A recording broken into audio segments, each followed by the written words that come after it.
Well, Easter Sunday. If you are in America, it's Easter Sunday. If you're in Australia, it's Easter Monday. We're just hanging out here. We did our family stuff yesterday. So I decided, hey, what a better way to spend our afternoon today and go back in time a little bit. This is a story I've been wanting to talk about for about 4 months now, about 4 or 5 months. Now, late last year, Ping went to a trial for this woman. You see her on the screen right here. She's right this way. She's right here. This is Jodie Hill. Now, I'm going to tell you some things about Jodie Hill in a minute. And the photo you see right here of Jodie Hill, this is when she beat her murder charge and walked free from the Supreme Court of Victoria and was out of custody for the first time. And I think it was like 2 or 3, I think it was 2 years. She was arrested in 2023. She had never been out of custody in it was 2 years. And at the end of this particular trial, the judge just went, "Oh, she's not guilty. Well, you can take the cuffs off her, you can take the leg restraints off her, and she can leave out the front door." That's exactly how it happened. They just went, "Oh, she's a free woman. She can go." It was one of the craziest after sitting through that trial it was a long trial, went for 10 weeks or 11 weeks or something like that. It was a long trial. Um, to see someone sit in that courtroom, very nervous. You could see she was very, very, because when you're sitting there in that courtroom, you've just been through a murder trial. You've been arrested. You basically had all your humility taken off you. You know what I mean? Like they strip search you, they do all sorts of things. You have no more, you know, no more dignity, basically. When you're an inmate, you don't have any privacy, you don't have any dignity, you have nothing. And then to see this woman sit in that courtroom and be told, "You are free to go. You can walk out of this courtroom right now," was one of the craziest trials. I did Erin Patterson last year, which was a mental trial. This one was very different, and to see her, that's her when she left the courtroom for the very first time as a free woman in over 2 years. It was an interesting trial, and I can't wait to go through some of this with you. So let me take you back. This all comes because of a 72-year-old man. His name is John Hunter. Now, the town that we're talking about is a place called Dimboola. Dimboola is in Western Victoria. It is like in the country, like rural. Why we keep going back to rural places in Victoria, I don't know. We don't seem to ever get any murder trials from the city. We keep getting them from rural areas for some reason. Now, what was interesting about this particular trial, this trial was held at the Supreme Court in Victoria, which is in the CBD in the city. That's not normally how these things happen.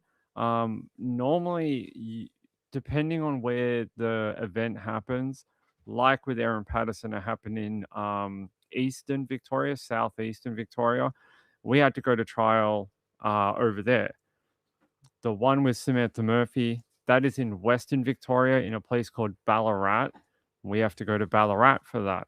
So the fact that this one happened in Dimboola, but the trial happened in Melbourne in the city is somewhat unique. It does happen sometimes, but was an interesting point that it did not happen at a rural courthouse. That was a bit strange.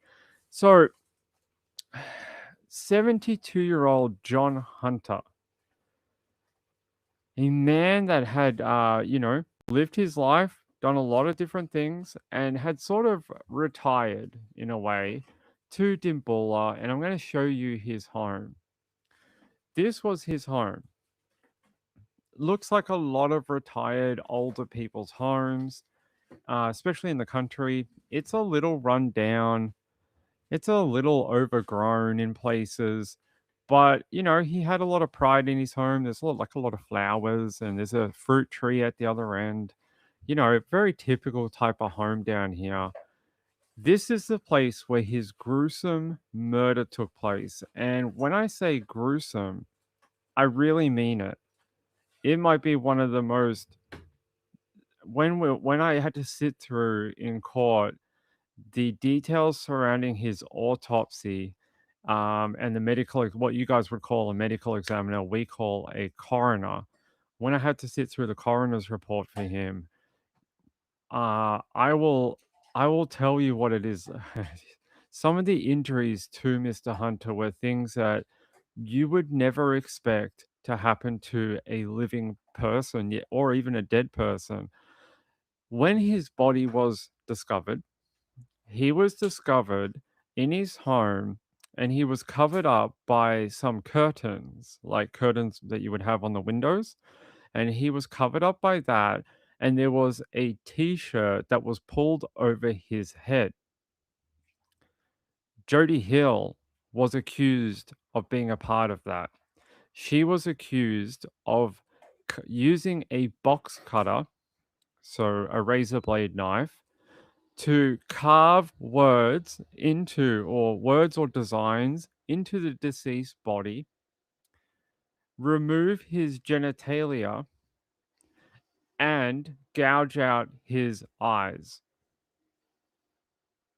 Gouge out, you know, it's really, really graphic. Not only that, he also had his genitalia removed. I will get into some of the reasons of why those certain acts took place a little bit later. Um, Jodie Hill had gone to this home with a co-accused. The co-accused name is Thomas Clark. Thomas Clark has pleaded guilty to murder. He will be sentenced at a later time. I don't know exactly when. I will find out through the Supreme Court what's going on with him. But he pleaded guilty to the charge of murder. Jodie Hill decided to fight it.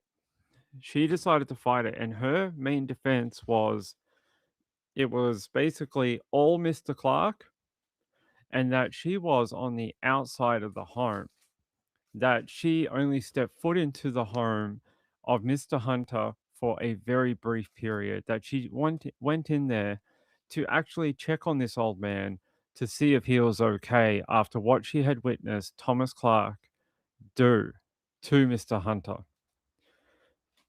What's interesting is they had DNA evidence during this trial.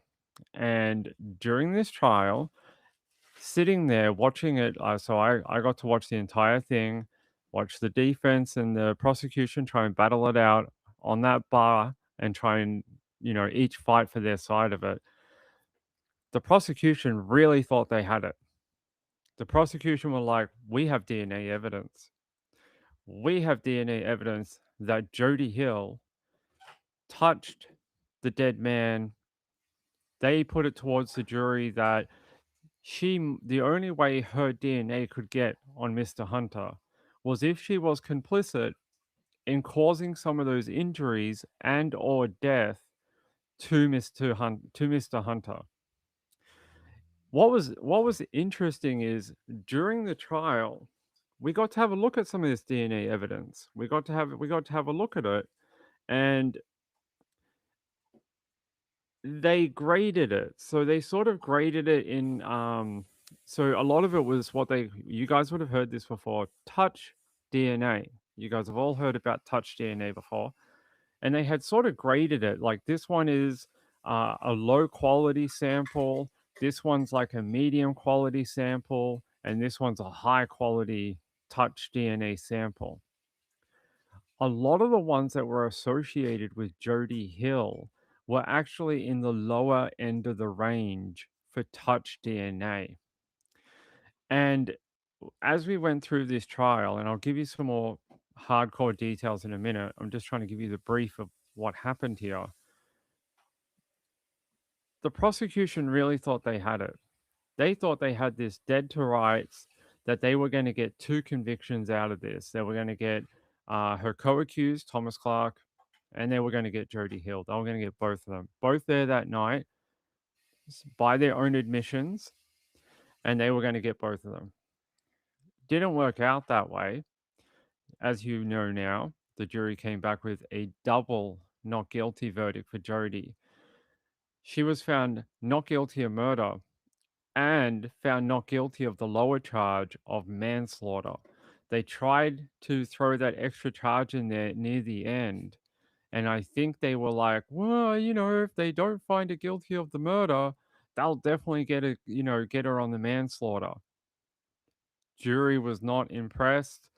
They deliberated for about a week and came back, and they read out their verdict, and they were saying not guilty to both. So let me take you into a bit more deeper. One of the other big bits of evidence at this trial was, I would call it somewhat controversial. I know it's a very common practice, but if you've never seen this done before, it can be a little bit shocking, especially if you're someone who doesn't have a lot of um if you don't have a lot of experience with courts, if you don't have a lot of experience with policing, the tactics they use, that type of thing, this may come as a bit of a surprise. One of the things we got to listen to and see a bit of was two things actually. One was a video, it was a police interview of Jodie Hill the day she got brought in for questioning in relation to Mr. Hunter's death.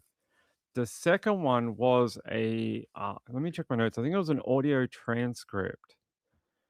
I think it was a transcript. I don't think we actually saw anything. I think we just heard like an audio with like a transcript on it. And what it was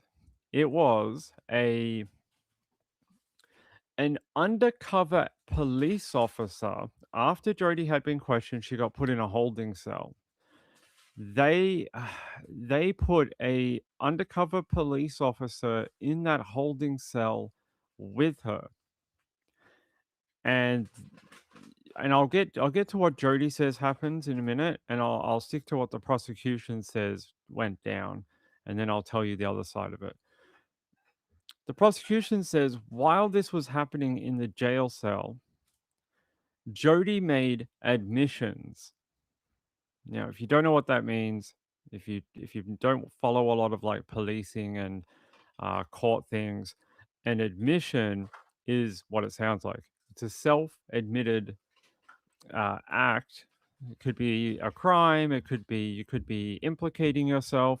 It's an admission that you're a part of the crime that they're looking into. They are saying that Jodie made admissions while she was in that cell with the undercover police officer.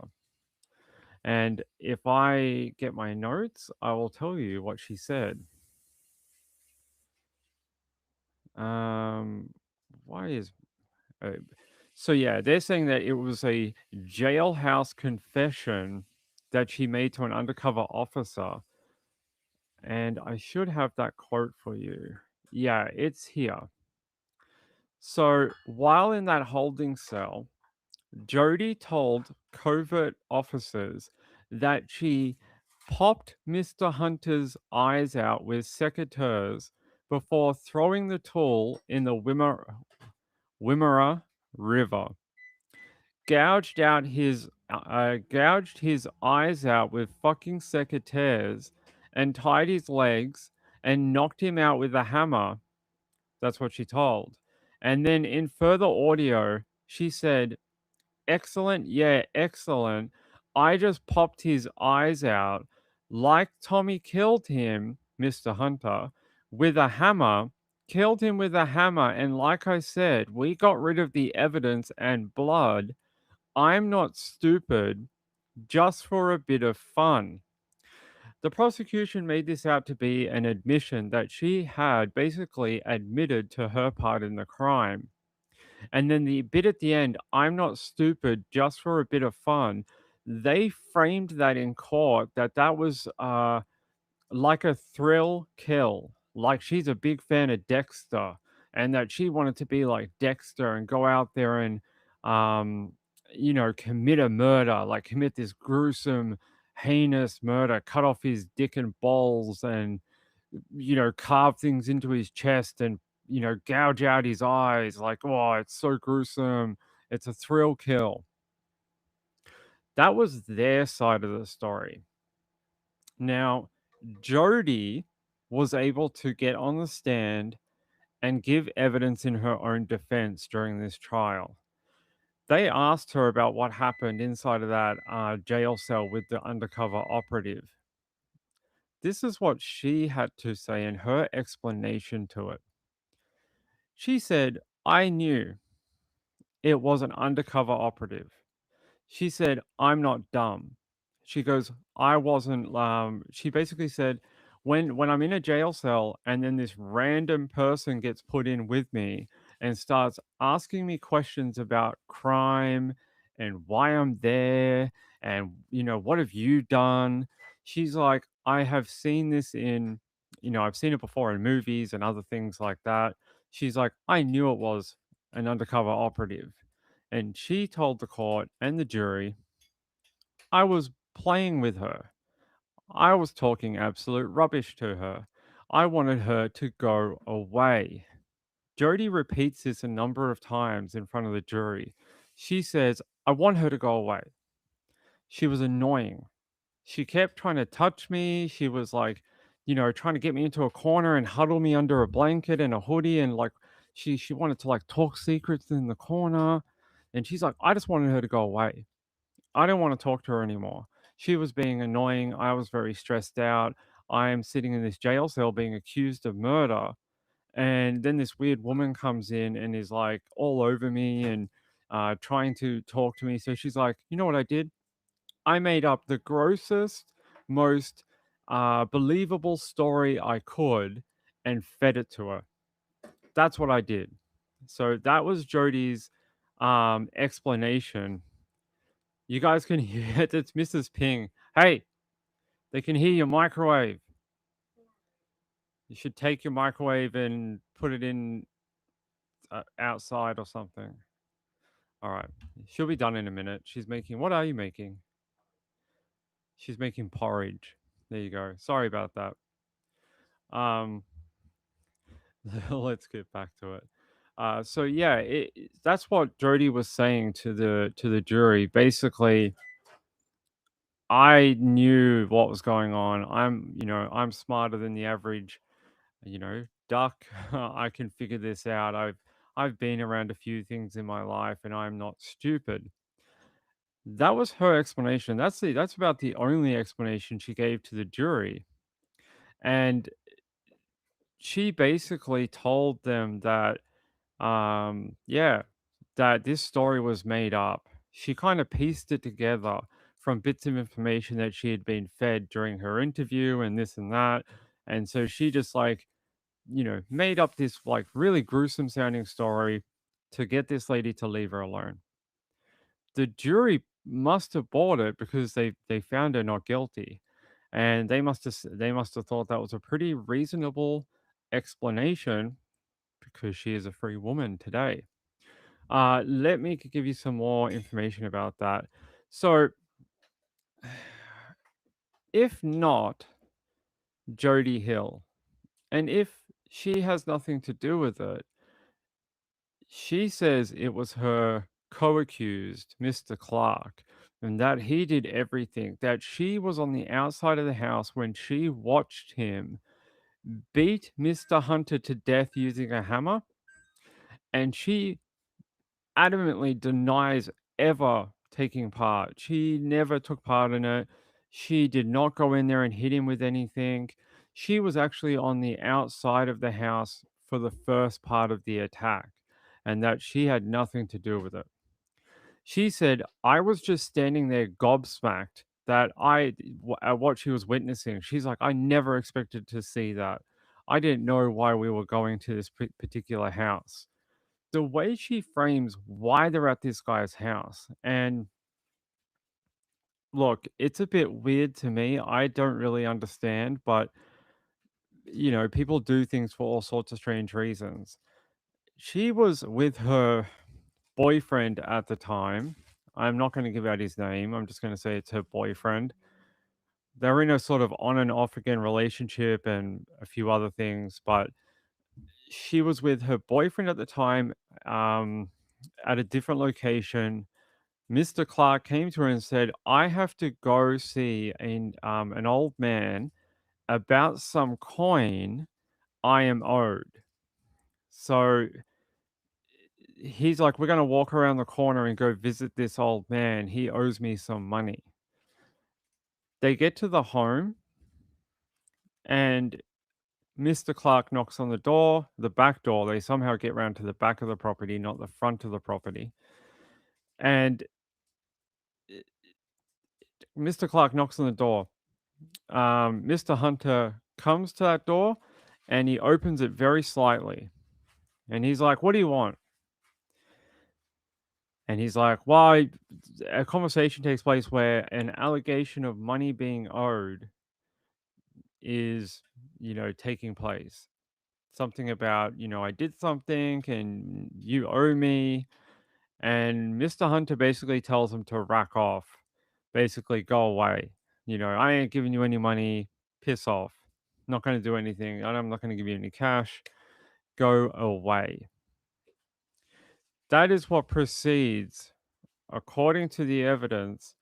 Mr. Clark ended up going around to another part of the home and getting into the home, and then that bashing with a hammer takes place. Jody says she saw Mr. Clark leave where they're sort of standing, get into the home, and she saw him come up behind the victim or near the victim, and then saw Mr. Clark attack Mr. Hunter with a hammer and, kill him basically. She said, "I was standing there gobsmacked." Hill admitted to touching Mr. Hunter on the leg and arm, and then she says that she left and went back to her caravan nearby. She says, "I only went in there to check if Mr. Hunter was okay." She gives no other explanation other than that about why her DNA was found, but under cross examination, she was forced to demonstrate a couple of things. One, how she touched the back door. Two, how and what hand she used to touch Mr. Hunter, because they're saying it was a specific set of prints where it had to come. I think it was from her. I'll double check in 1 second. I'm pretty sure it was like her right hand. And they were like, "Well, how did you grab the door and open it and keep it open if your right hand was over here?" And they were trying to confuse her on the when she was giving evidence. They were trying to confuse her a little bit, because they were like, "Well, if your hand's over here and if you were keeping the door open, how did you do that and then grab Mr. Hunter?" Because she said at one point Mr. Hunter put his arm through the door and that she had touched it briefly. Um, and then apparently she went in to check on him after the violent attack and then touched his leg and arm briefly. Now, like I said, we did hear that DNA evidence in court, and it was low range touch DNA. There was other DNA there, and they said that was of a higher quantity. But the ones that were related to Jody Hill were of the low range variety for touch DNA. So it played in very well with her story. It played in very well with her story that she only briefly touched him. She only went to check on him. So it did play into her sort of version of events very well. Um, Gayla said, "Gobsmacked is very calm. I would have been freaked out, maybe hysterical." You know, there is some background to these people that maybe you should know. During this period of time, all of them, all of the parties involved, not Mr. Hunter, the old man, don't know about him, but the people, Mr. Clark and Jodie Hill, plus there's some ancillary people that are surrounding the both of them, including Jodie's on and off again boyfriend, and then there's a few other people that live around the town. We're not going to go into them today because they don't really play a massive part in this, but I will talk about them a little bit later. Um, they are, what's the nicest way to put it? They're alcoholics. They are alcoholics, and I mean that's the kindest way I can put it. They were basically living their lives to drink. That's the sort of picture we were given, is that they would wake up in the morning, find a way to get some money, and then they would buy alcohol and get blasted. And they lived this life. That's what they did. They didn't really have a home. They lived in a caravan at one point. They would get kicked off one property and then move to a different property around town in Dimboola. But they basically used all their money on alcohol. That they, yeah, they were living an alcoholic existence. Now, is Jodie an alcoholic today? I don't think so. I hope she's not. She has sobered up in jail. She is a very different looking person to the day that she was arrested. Where's that photo of Jodie? Here, I'll put this photo up of Jodie Hill. This is the Jodie Hill I saw throughout trial. This is the lady that I saw on the stand who gave evidence in her own defense. This is not the lady I saw on the police tape being interviewed. This is not the woman I saw. The woman I saw on the police interview was about 40 kilos lighter, had short, dark hair, and it was sort of like about down to here. And it was sort of like, sort of parted in the middle, and it had sort of that spiky, strandy effect. But she had very short hair. Um, yeah, sort of. Yeah, she had sort of spiky, longish, short, medium length hair, and she was very thin. Very thin. She must have weighed maybe 48 kilos or something like that. Very, very thin. She was a very thin lady at the time. When I saw her in court, I had to take a double check. I was like, "Wait, is that her?" I was like, "Yeah." They said like, "Oh, she's on video link, and that's her." And then she was in court for a lot of it as well, in person. Um, And I was like, "Really? Is that the same person?" She had, obviously changed her life quite a lot, well, forcibly in jail. So you can't drink in jail, you can't get drugs in jail. I'm not accusing her of ever being a drug addict. I don't know. I'm just saying that a lot of people who have, substance issues end up going to jail and drying out, and I think that's what happened to Jodie.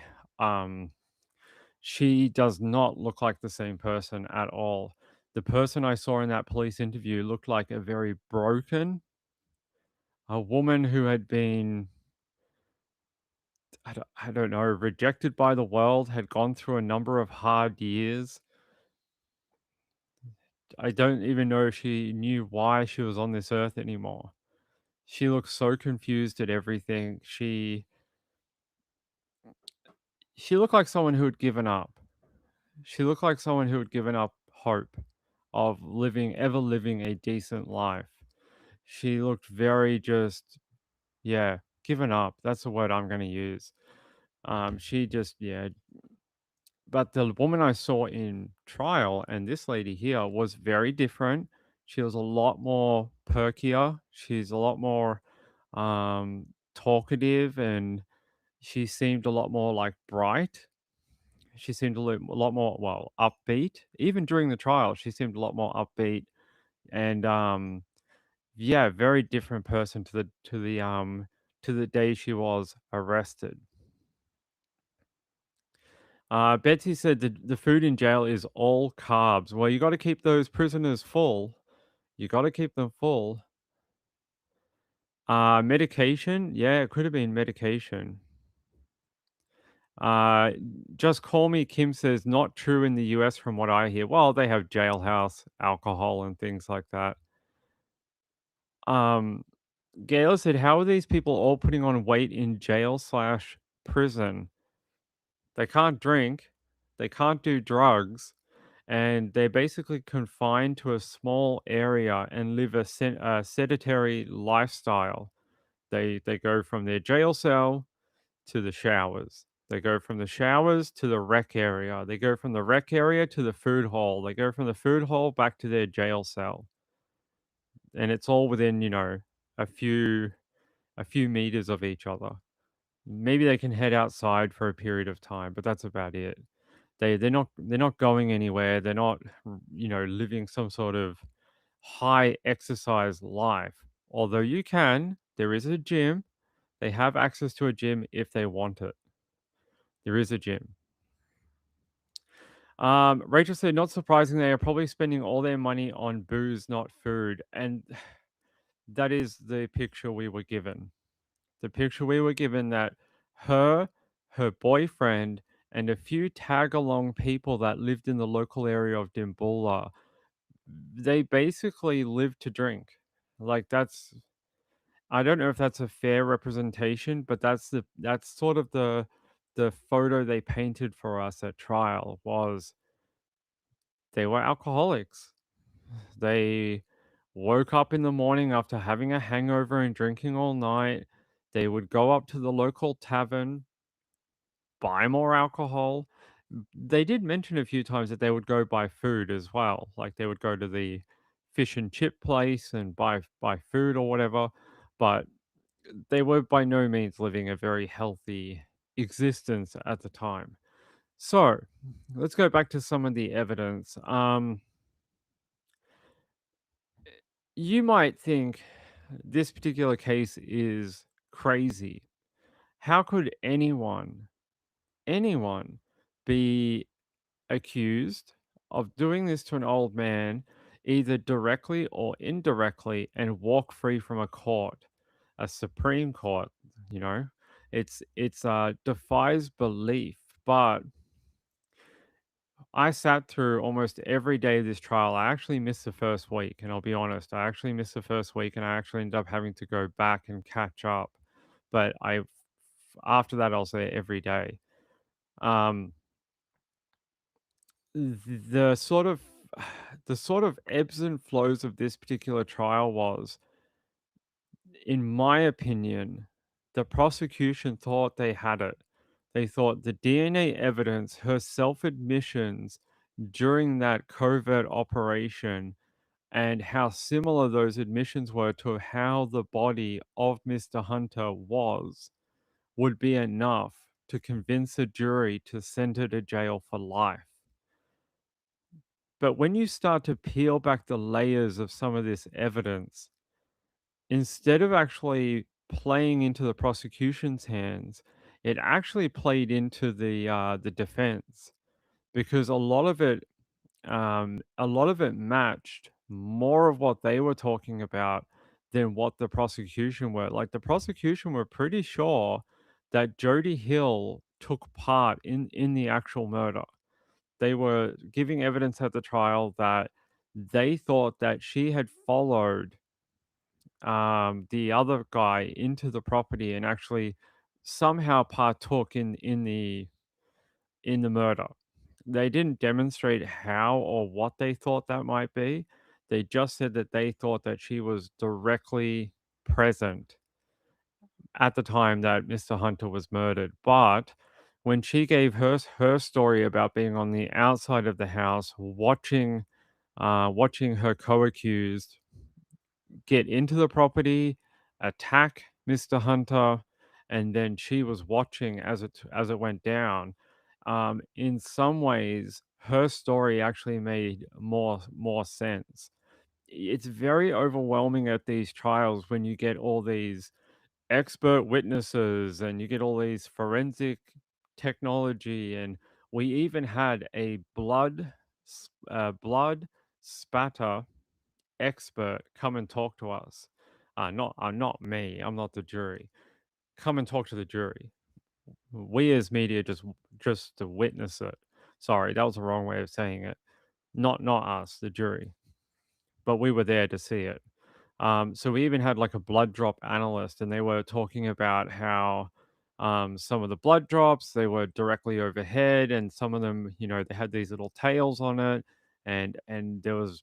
I'll go back in 1 second, and I'll grab some of the blood evidence, and I'll tell you about it. But it was one of the most interesting things I've ever gone through in a trial. I've never listened to a blood spatter expert before, but they had one, and they tried to say that, where the blood drops were found, that there had to be someone standing over here because there was none in these particular places, and there might have been someone in another position because it lacked any blood drops. So I'll go back through some of that evidence in a minute. I just want to get through doing the overview of this particular case for you.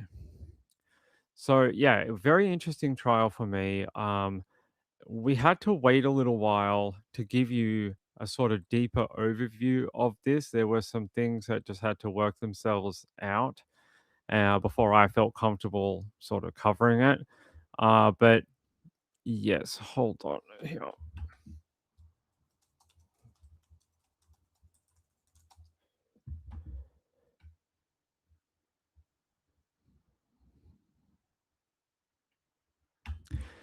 Um,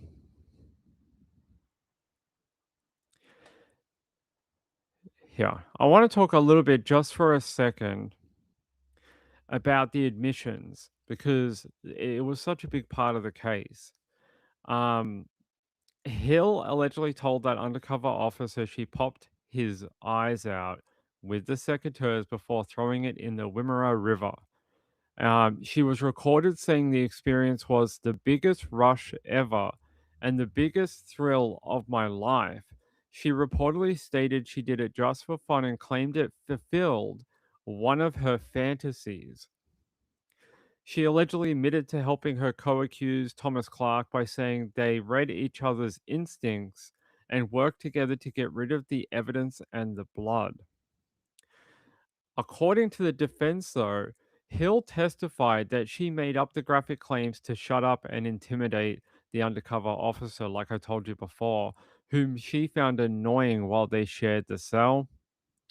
Her lawyers argued she was talking herself up in the jail cell environment, pointing out that she also falsely claimed to be a hit woman for a bikie gang, a claim that she has never been able to, or the prosecution has never been able to find any supporting evidence of. And they said here, Hill claimed she only knew about the eye injuries because she witnessed Thomas Clark smash his eyes in with a hammer during his rage. And that's the way she described what Thomas Clark did to Mr. Hunter.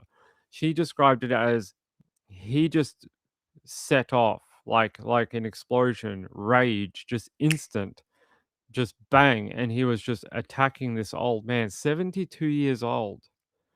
72. That is, he was a man who relied on an oxygen tank. He had a lung disease which was deteriorating his breathing ability, and they attacked a man who needed oxygen to live. I don't know why you would attack someone so vulnerable, but that is what happened, and he died a very gruesome death, being hit with a hammer, having things carved into his body, having his genitalia cut off. There is something here. I just want to double check whether. Give me 1 second.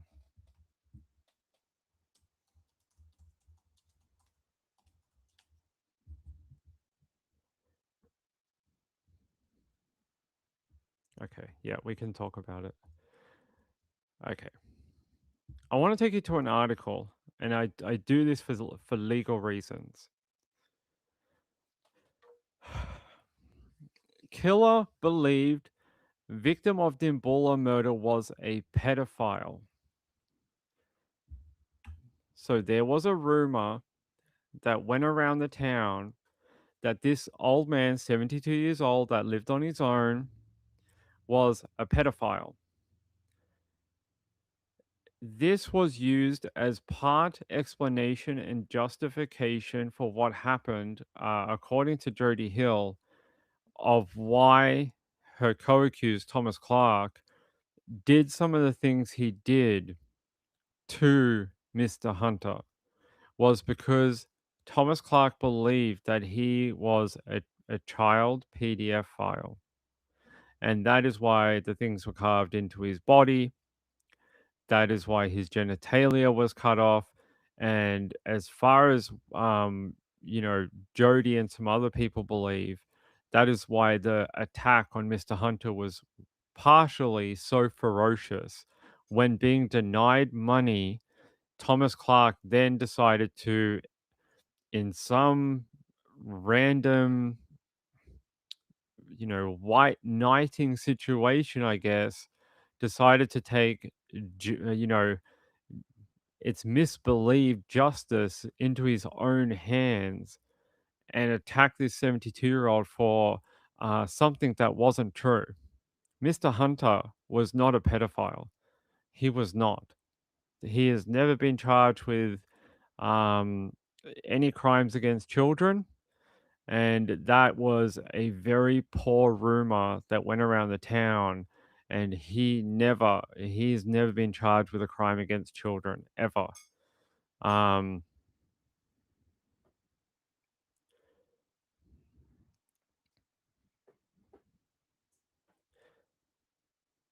yeah, I just want to double check what it says in this article.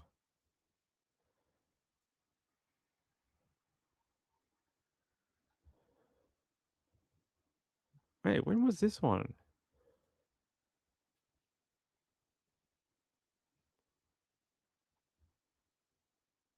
Friday the 6th of March? Was that this year? Sorry, just let me double check something. Was that this month? March 6th, Friday. It was too. Okay. Thomas Clark is currently in his pre-sentencing phase with the Supreme Court. So right now they're doing some sort of like plea hearings and a few other things for Thomas Clark. They're going to sentence him. So his judge is Justice Jane Dixon. She's the same lady who did Jody Hill's trial. She's also the same justice that is doing the Samantha Murphy trial as well. So I've seen her a lot recently. I've seen Justice Jane Dixon quite a lot. I just want to see if there's anything else on here that I can reference for you about these claims.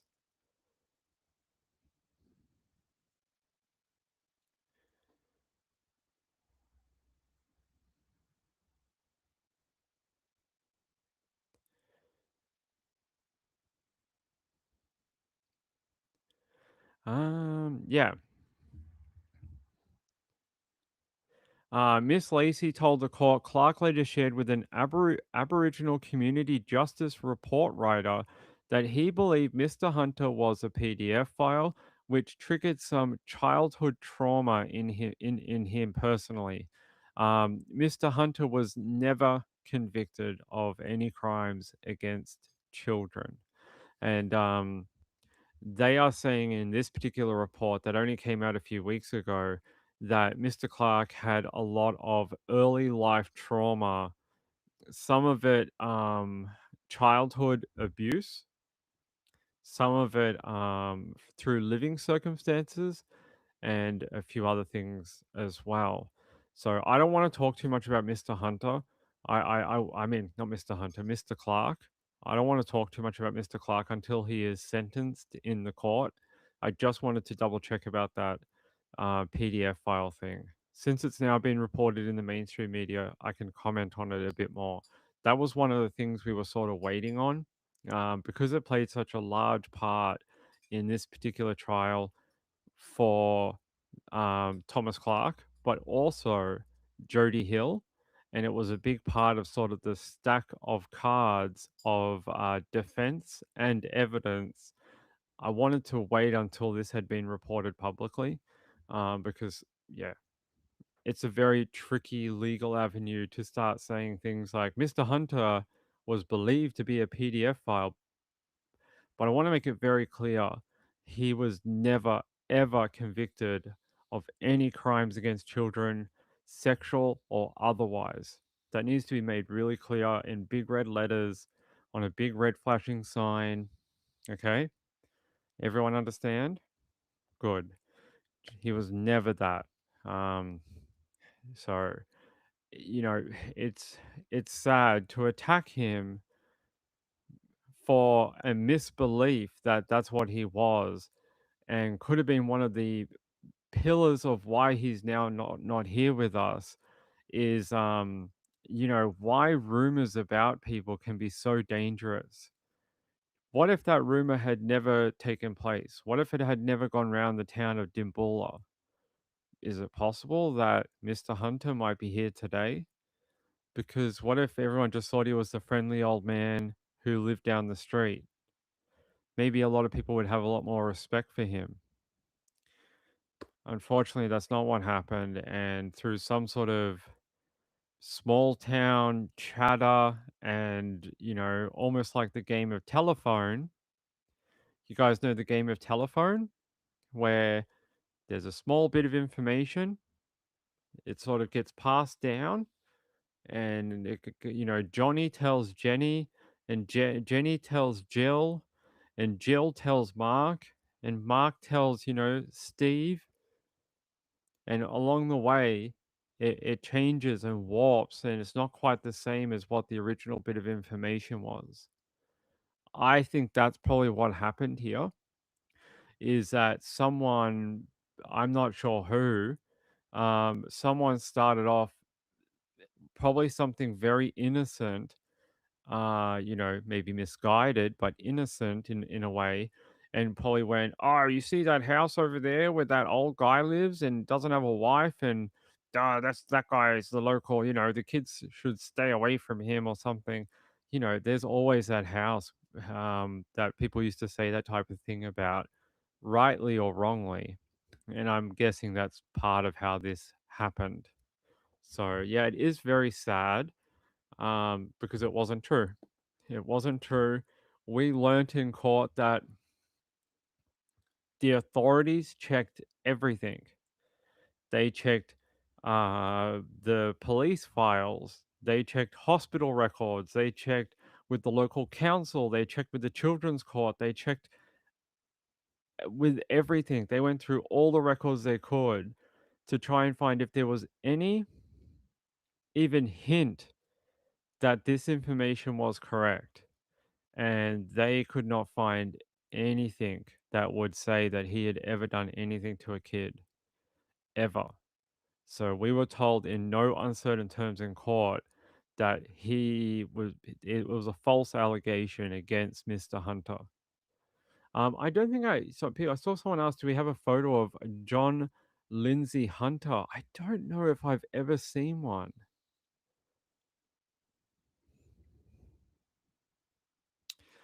I don't think I've actually seen a photo of him. Hmm.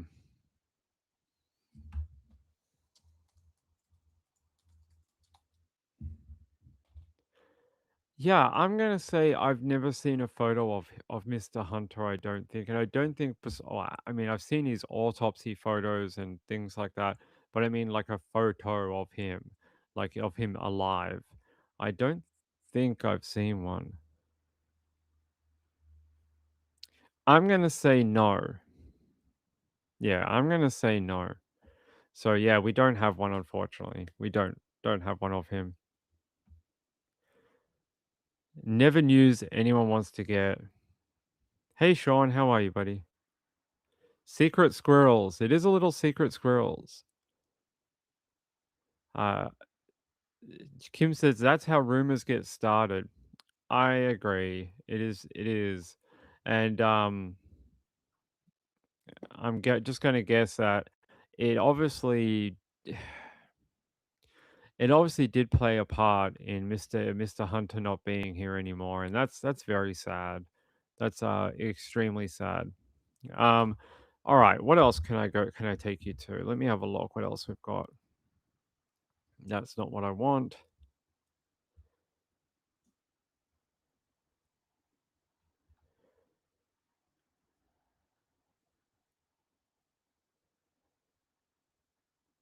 Uh that's okay. All right. I'm going to try take you to a different part of the trial. We could go really deep into the trial. I have still a lot of my notes and stuff, but I don't know how much people want me to go into. Um, yes. Hold on.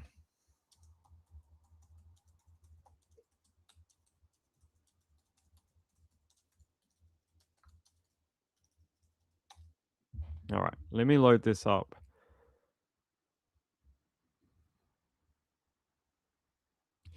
All right. So, what was the main defense for Jody Hill, and why was it successful? I think we've given you a few clues already.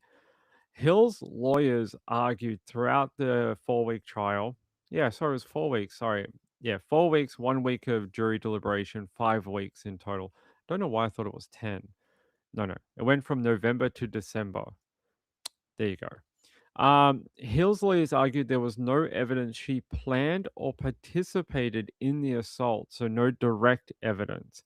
Hill testified that she had watched but did not participate, while Mr. Hunter was killed in a rage after Clark falsely claimed he was a PDF file.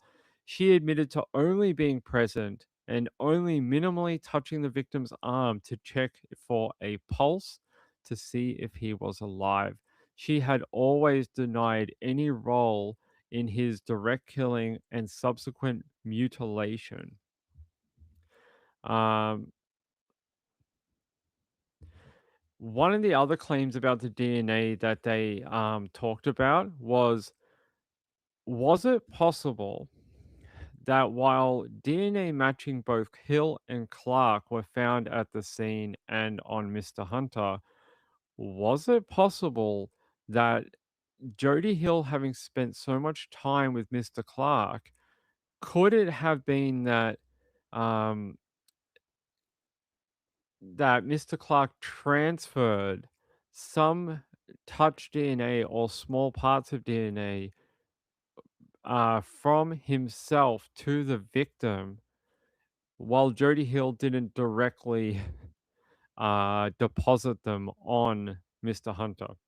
Now, I think we all know that while theoretically that is possible, I don't know in this particular case, but it was one of the claims that were brought up that it could have been that because Hill and Mr. Clark had at one point had some sexual rendezvous before the crime, that it's maybe possible that some of that, you know, from smushing together and from other, hanging out with each other, that there could have been some transfer of DNA from either Jody Hill to Mr. Clark and then from Mr. Clark to Mr. Hunter.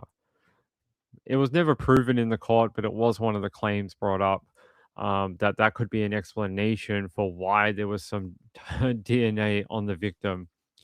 Um,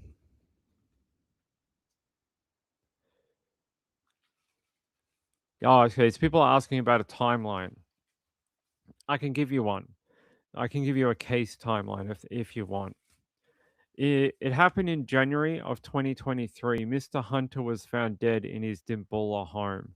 It wasn't until February of 2023 Jody Hill and Thomas Clark ended up being arrested and charged. In July of 2025, Thomas Clark pleaded guilty to the murder of Mr. Hunter. From November to December of last year, Jodie Hill stands trial in the Supreme Court of Victoria. On the 19th of December, Jodie Hill sits in the courtroom.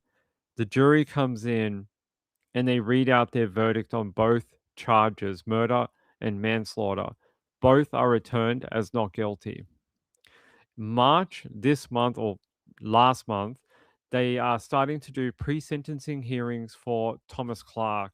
He will be sentenced very shortly. He'll be sentenced for his guilty plea. Now, he pled guilty quite early in July of 2025. I mean, okay, early is a sort of misnomer, but it never made it fully to trial. So he will probably get some sort of discount for pleading guilty a while ago. Um, but yes, he will be sentenced and he will go to jail for the death of John Hunter.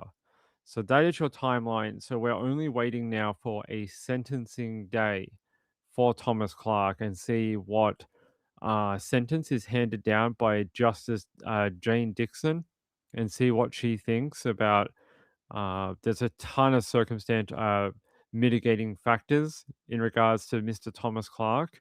That's why I want to wait until he is sentenced before we dive into his side of the story. There's a lot of considerations there, and yeah, there's a lot of things we have to sort of be very careful with his one. Uh, yes, so while I just grab some documents from my time at the trial, and I'll load them in a second. If you have any questions about what you've already heard, put them in the chat and I'll answer them the best I can about the trial. Chipmunk said, if you check for a pulse, as she said, man, tough case to get. Hey, Mountain B, how are you? Good to see you, my friend.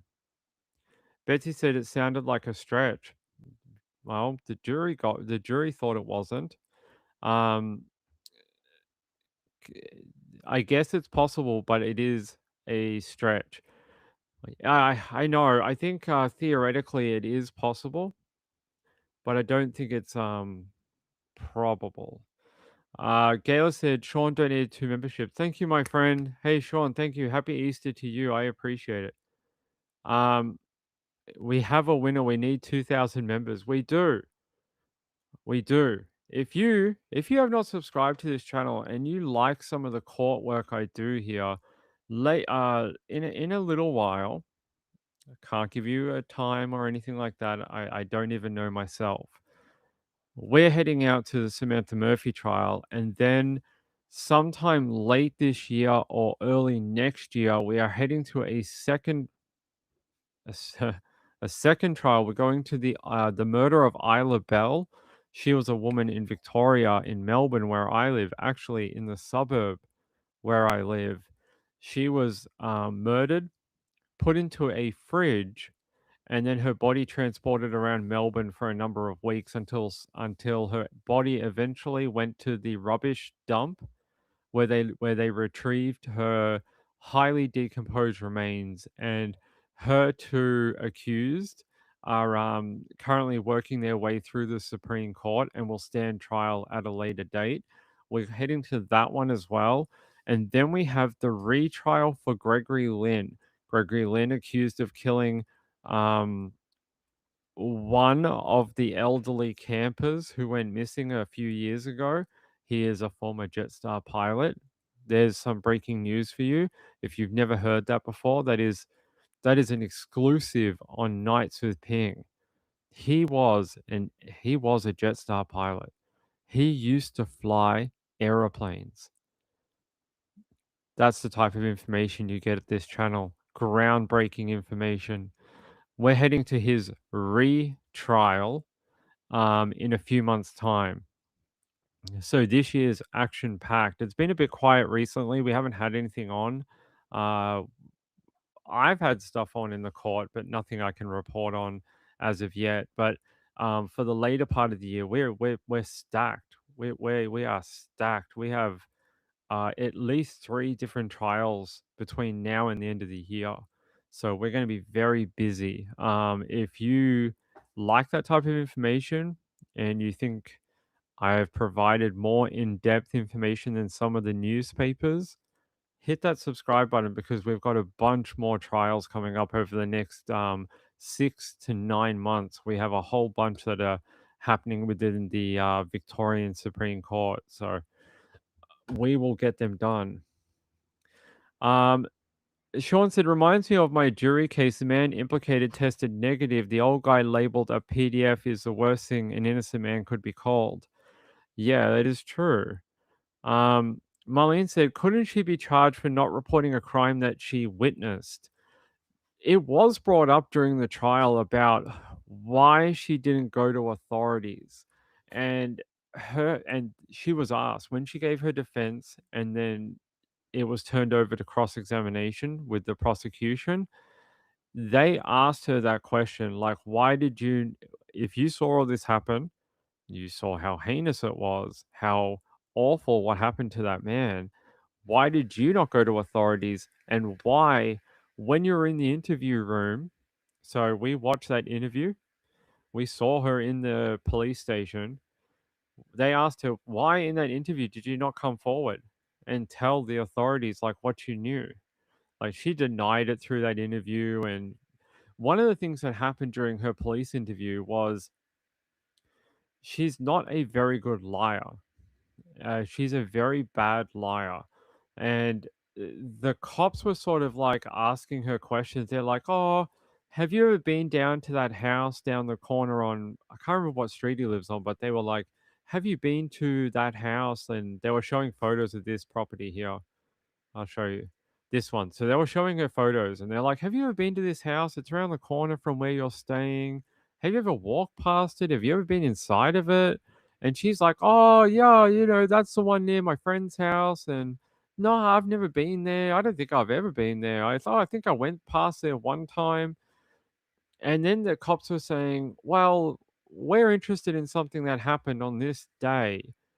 And she's like, "Oh, no, I wasn't even in town that day. I was in, Warrnambool," or, she was saying how she was at a different country town at that time, and she was trying to say, "Oh, I was with my friend," and I don't wanna give out her name. That friend, I think that friend has since died, and I don't want to put their name out in the public domain.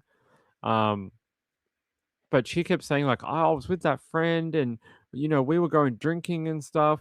And the cops were basically saying, "We have concrete proof that you're misremembering or you're deliberately lying," because they're saying this particular friend was at a different location doing something very serious that we have electronic CCTV proof they were not in town on that day.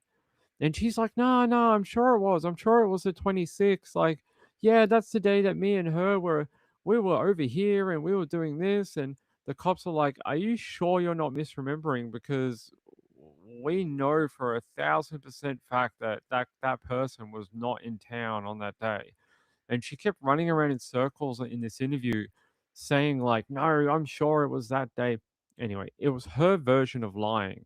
She was just trying to muddy the waters so much with investigators, but those investigators were so sure on their timeline that they knew everyone's whereabouts, like all of Jodie's friends. They knew um, all of anyone that she could bring up to try and give her an alibi.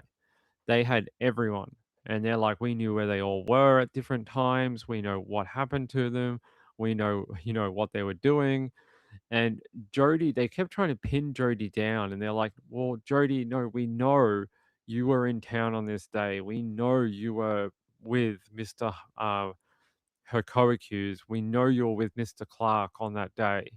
What happened? Tell us what happened." Anyway, so she was asked about this at trial, and she was asked, "Well, why did you lie during that police interview? If you're so innocent, why didn't you just tell them, hey, it was all Mr. Clark. He did everything. Like I'm an innocent person here." But she said like, "Look, actually I don't know how much of this we're allowed to say. I think it's okay for me to tell you." she had had a really bad run with relationships with men. A lot of men mistreated Jodie. Um, I don't want to go too much into it for her own privacy, but she had been in a lot of relationships with a lot of men who treated her very poorly to the points where she had been beaten up. She had had very serious injuries that required hospitalization. And Mr. her co-accused, Mr. Clark, was well, you saw what he did to a 72-year-old man, right? So what do you think he might do to a woman who might be misbehaving? I'm not saying he's a wife beater or anything, just saying he has a bit of a violent nature at times. Um, and Jody basically said, because I'd been in these type of relationships with men, I was afraid of what he might do to me should I tell the truth about what happened that night. And she was saying that, yeah, that she was afraid that that he would hurt her basically. And she was trying to cover for him and her at the same time. So that was her explanation of why she didn't come forward sooner. That she felt that her life might be in danger should she come forward. Now, at the time when this happened, she was living very roughly. She did not have a home. She lived in a caravan with her boyfriend. Her boyfriend is not Mr. Clark. They had a sexual relationship for very briefly. Very briefly. They might have had sex once or twice randomly. They sort of acted as a very light boyfriend girlfriend in a sort of weird way, but they weren't in a relationship. She had a partner. He was not there that night. He was at their caravan. Um, but yeah, so yeah, she'd been in these relationships with these men. Um, I I I don't know. I'm not sure. I did not because he pled guilty, I don't know what he said. Because Mr. Clark pleaded guilty.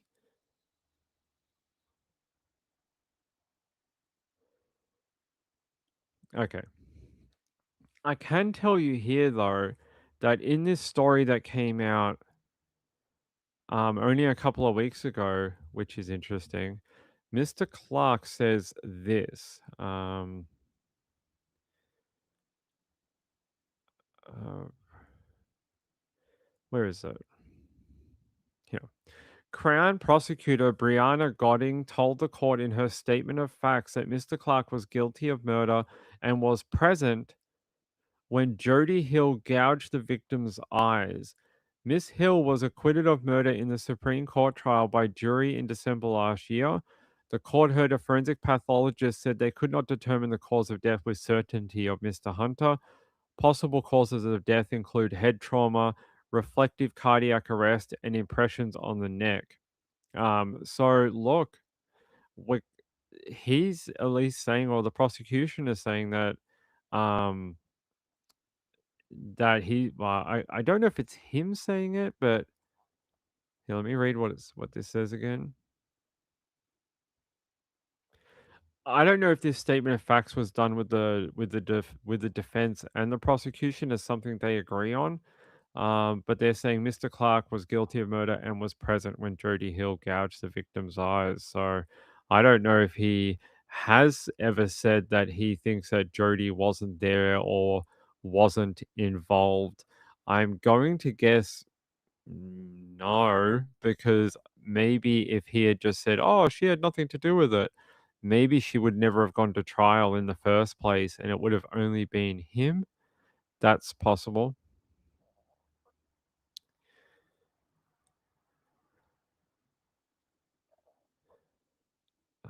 Yeah, so we will do more.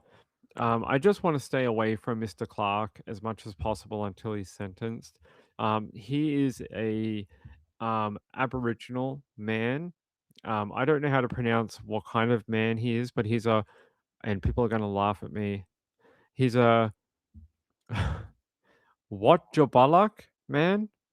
And that's his tribe, like that's his people, and he is a Aboriginal Australian.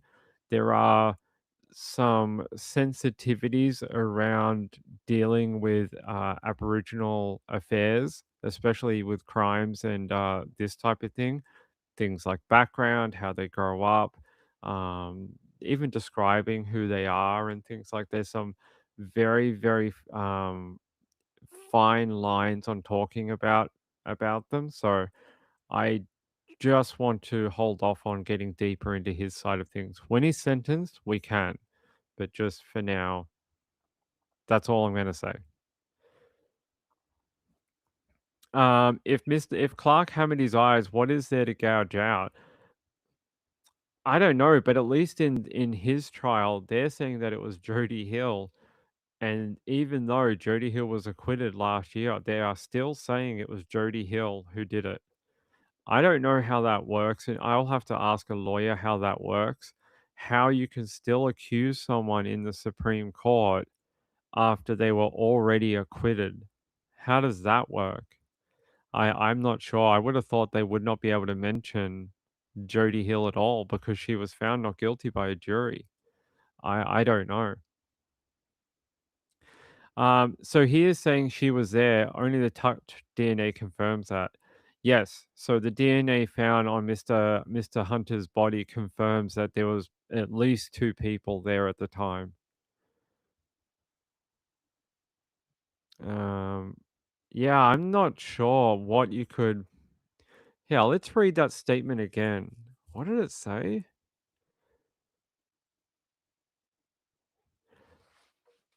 That Mr. Clark was guilty of murder and present when Jody Hill gouged the victim's eyes. I think this is sort of like a he said, she said thing. So, you know, Jody says it was Mr. Clark who gouged out his eyes and that she didn't do it. In this particular one, they're saying Mr. Clark may be guilty of the murder, but Jody Hill gouged out the victim's eyes and committed some of the mutilation, even though she was acquitted last year at trial. Let me go back and check this in 1 minute. I think I have Brianna Godding's opening statement of facts in Jodie's trial, and just let me see if it is the same. Let me see if she says the same thing when she opened for Jodie's one. Let me have a look and see if it's the same like speech. 1 second.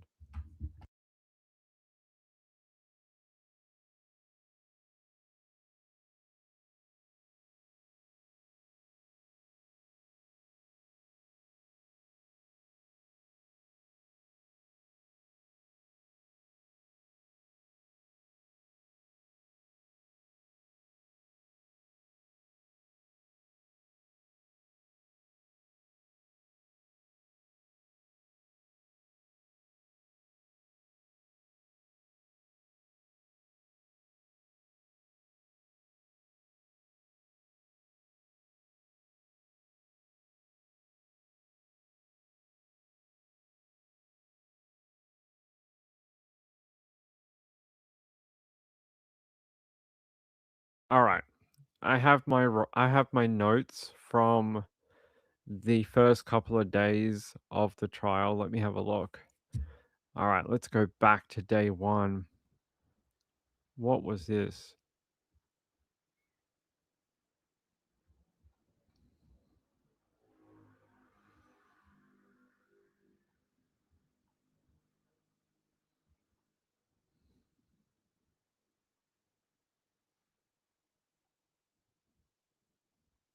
Um, hmm, maybe it's in this one. That is that.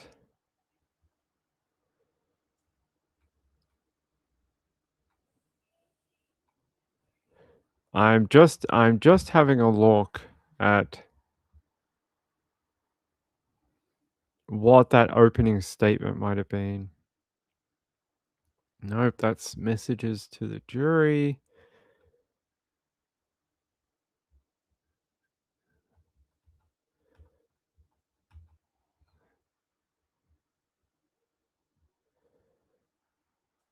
Okay.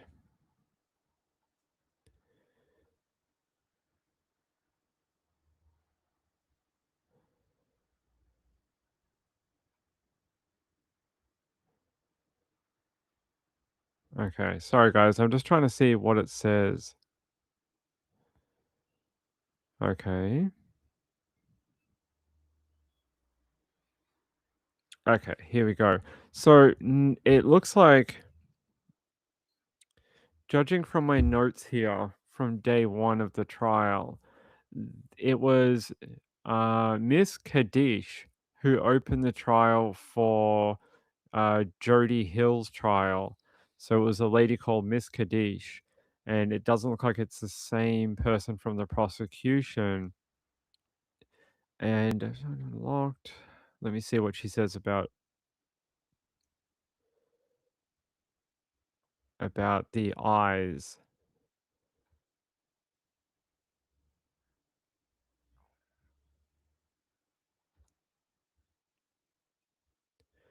So it doesn't look like they have the same statement of facts. This is a very different one. This runs through some of the early life of John Hunter. Okay, here, actually here. Uh, they talk about how the deceased body was dragged from the dining room slash kitchen floor onto the second into the second bedroom. After an unknown period of time, the deceased was dragged from the dining room into a spare bedroom, what they call bedroom number two on the diagram. I can't show it to you, I don't have it, but it was shown at court. Um, the deceased t-shirt was pulled up and placed over his head, and a sharp object alleged to be a box cutter was used to carve into the deceased body. The deceased penis, scrotum, and testicles were amputated. Due to the lack of blood originating from these wounds, it is alleged that this occurred post mortem.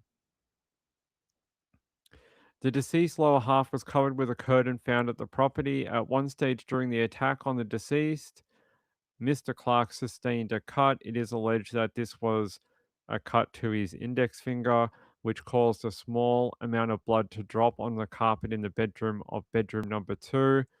They accused Clark and Hill of covering the deceased's lower body with a bunched up curtain that they had obtained from somewhere else within the property.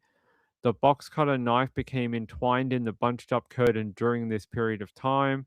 It was consequently discarded in the curtain. Allegedly, Clark and Hill searched the home and located and took with them a box of power tools the deceased had earlier purchased and left the house. It is unknown what became of those power tools which were stolen, and it's unknown what became of the deceased amputated genitalia.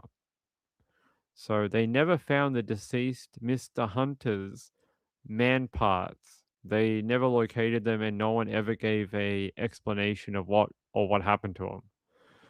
So we don't know.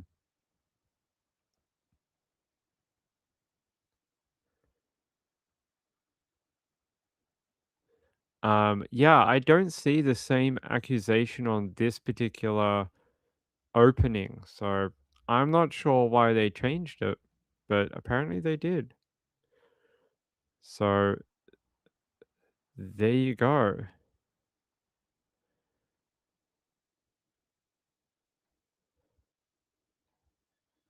Yeah.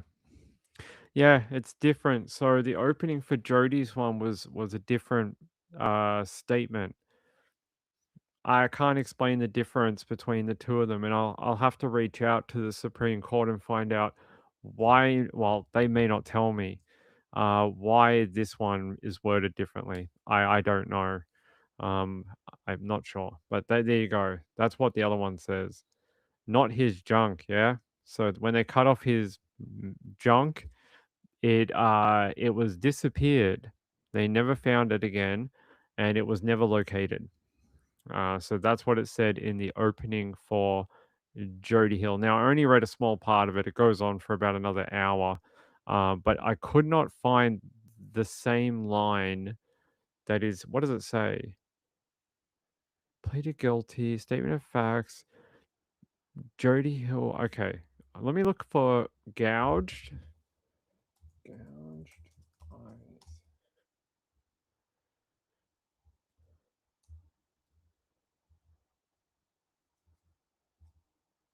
Hmm. All right, let me go here.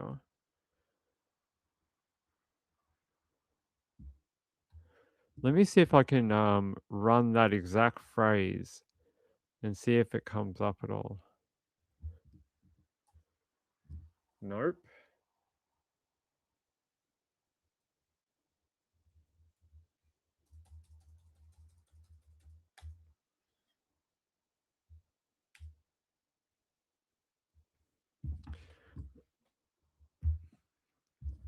The phrase gouged or eyes, for some reason, are not in the opening.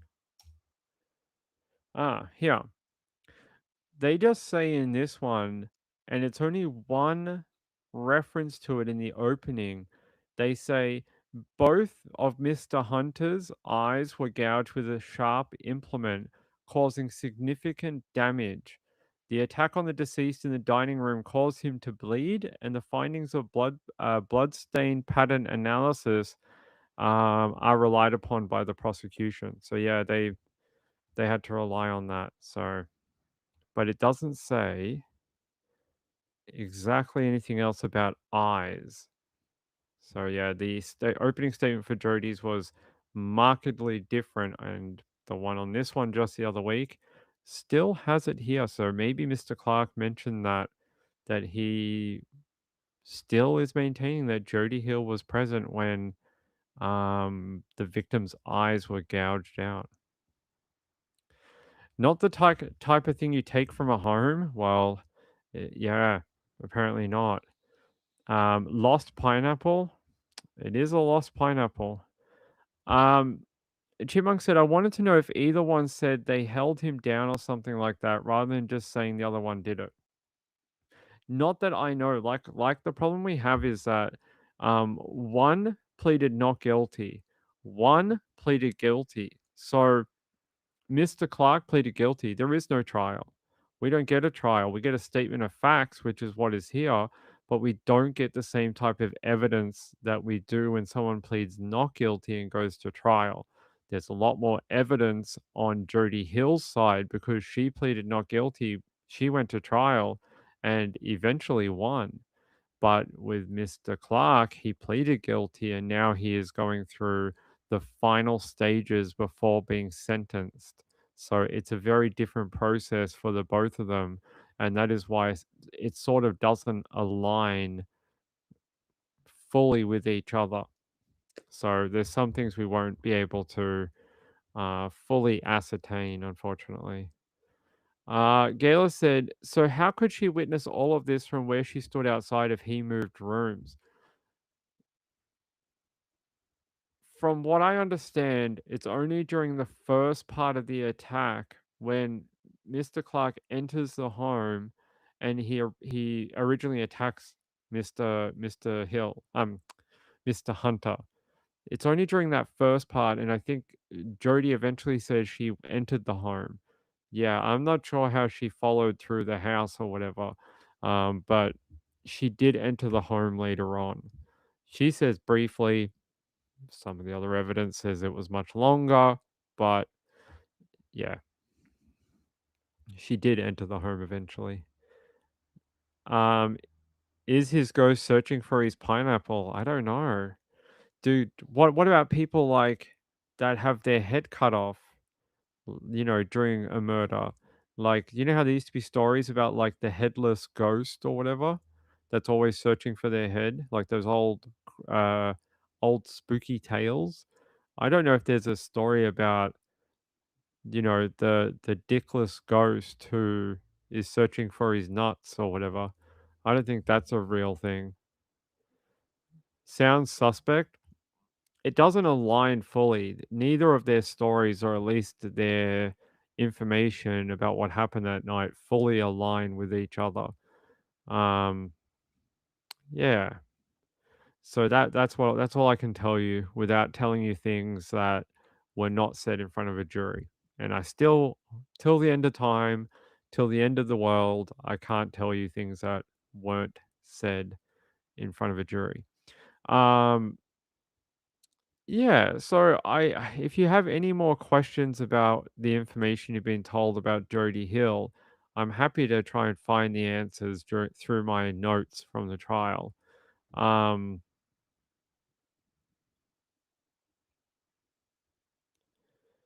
let's see if there's anything else in this particular article about Jody.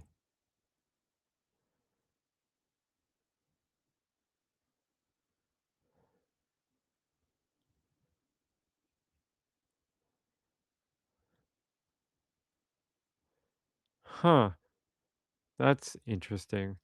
In in Mr. Clark's thing, Miss Lacey, I think that's his representative, told the court that the basis of the plea was that Clark assisted Miss Hill in the murder.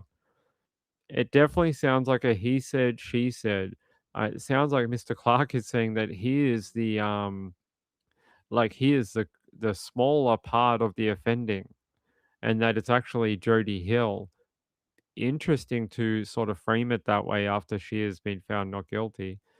They say she told the court that when the principal offender is found not guilty, the person who assisted them cannot be found guilty. Justice Dixon asked if it was not more accurate that both individuals were equally complicit. Justice Dixon said, they're both in it.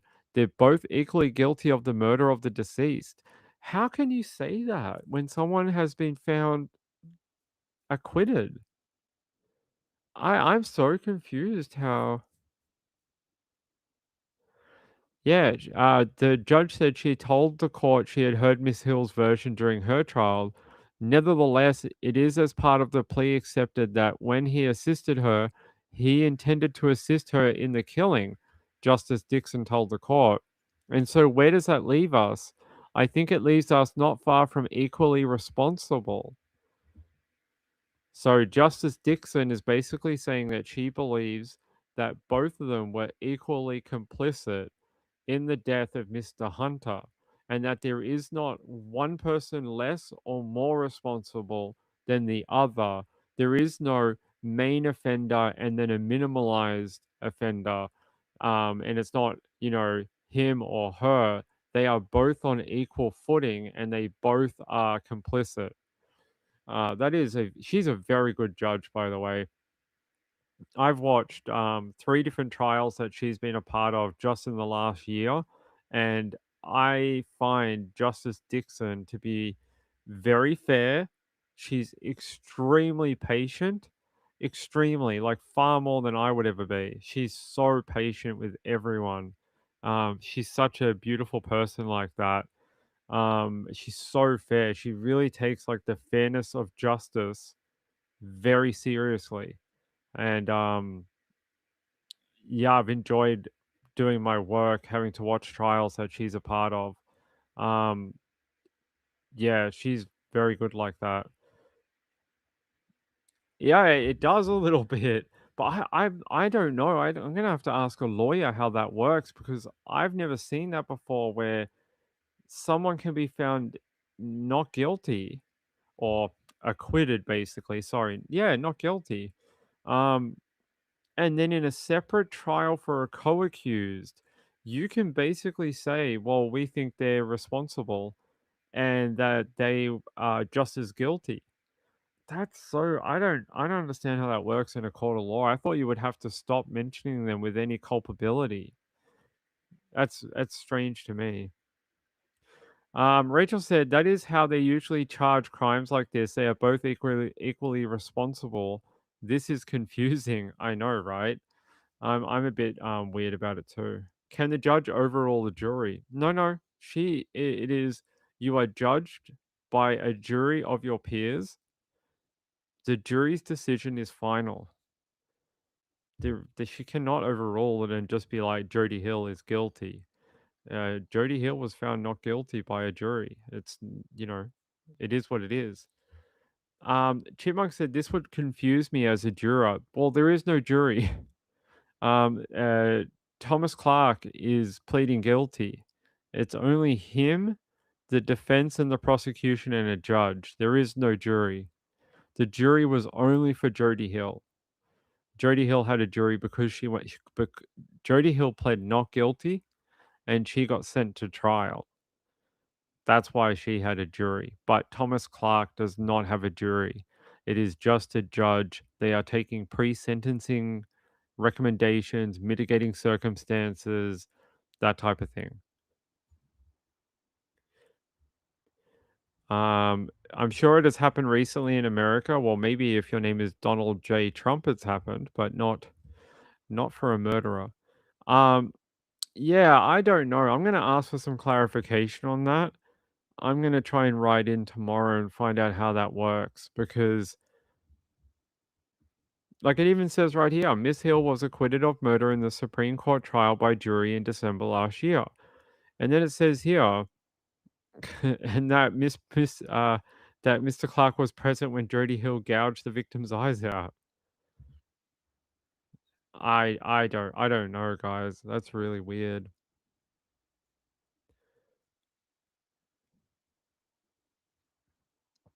Um,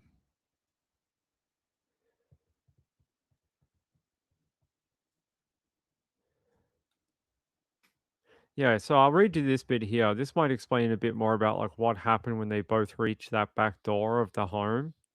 This is a good explanation of it. Miss Godding told the court Clark and Miss Hill walked around the back of Mr. Hunter's Dimboola residence on the day he died. She told the court the pair requested money from Mr. Hunter at the back door before he refused and told them to fuck off. Miss Godding told the court Clark and Miss Hill went inside the house and caused Mr. Hunter to fall over before Clark grabbed a hammer and Miss Hill picked up a box cutter. Miss Godding told the court Clark hit the victim in the head with the hammer, causing him to lose his breathing device before Miss Hill put the box cutter in Mr. Hunter's eyes. After an unknown period of time, Mr. Hunter was dragged into a spare room and a shirt was pulled over his head, according to Miss Godding, who told the court. Miss Hill cut his body and amputated his male appendages. So this definitely sounds like a very he said, she said, uh, type of thing. It sounds like Mr. Clark has a very different version of events.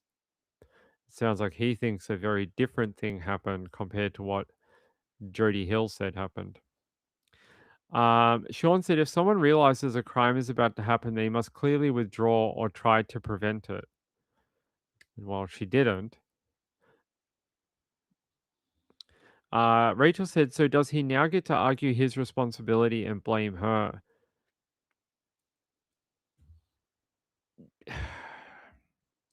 Sort of.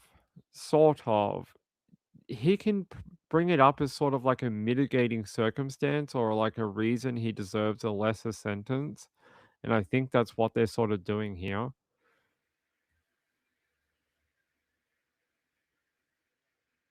Um, Gail said, no, he said he did it. He needs sentenced. He's just saying that yeah, that's what I mean. Like, I think he's just, yeah.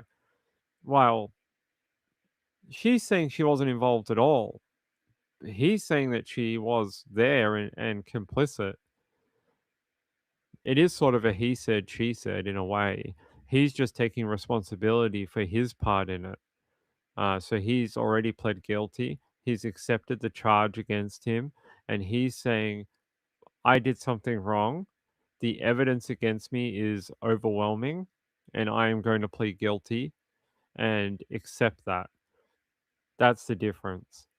Yeah, crazy. I'll request more information about this tomorrow when the Supreme Court opens, and I will try and get some more in-depth information about what happened here. So let me put in a request with my people that I know at the Supreme Court and see if we can get some more paperwork around this so I can have a look at it and then try and see where this comes from. Because see how like it's all broken up? These would have all been chunks of stuff that happened throughout an 8-hour day. This is not play by play. So we're only getting like, a paragraph here, a paragraph there of things that went on for hours in court. So yeah, let me try and grab that documentation, and I will try and find the answer to what we're looking at, and I'll try and get that for you. I'll try and see. So they did not. They did not. He did not testify at her trial. No. I'm trying to remember if he did submit a statement though. I don't think so. No, he didn't give evidence in her trial for no one. No. So yeah. So yeah, very strange intertwined case between the both of them. One person, Jodie Hill, found not guilty by a jury. Mr. Ah, too many names today, guys. Mr. Clark, has pleaded guilty, and now we hear this. So yeah, so here, the plea hearing is a step before Justice Jane Dixon hands down her sentence. It was a chance for lawyers on both sides to make submissions about aggravating and mitigating factors for victims to provide impact statements. Well, I don't know if anyone did provide an impact statement. I can have a look, but Mr. Hunter didn't really have very many people left in his life, and I'm not sure if there was anyone left to give a victim impact statement on his behalf. Um, so then, what is the next step for Mr. Clark? He'll be sentenced. That is the next part for him. This was just the pre-sentencing hearing. Yeah, Clark remains in custody and will be sentenced at a later date.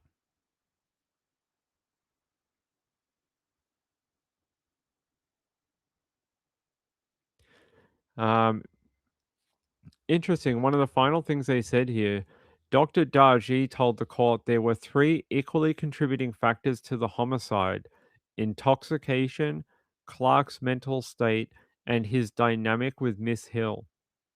I think that's a very good way of winding that up.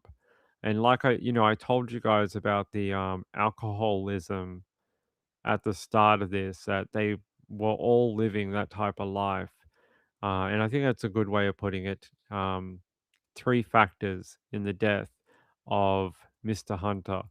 But I also think this one plays a part too. Mr. Hunter was never convicted of being a PDF file, but it is part of that sort of uh, factors in his death. And then the intoxication, mental state, and then dynamic between Miss Hill and Mr.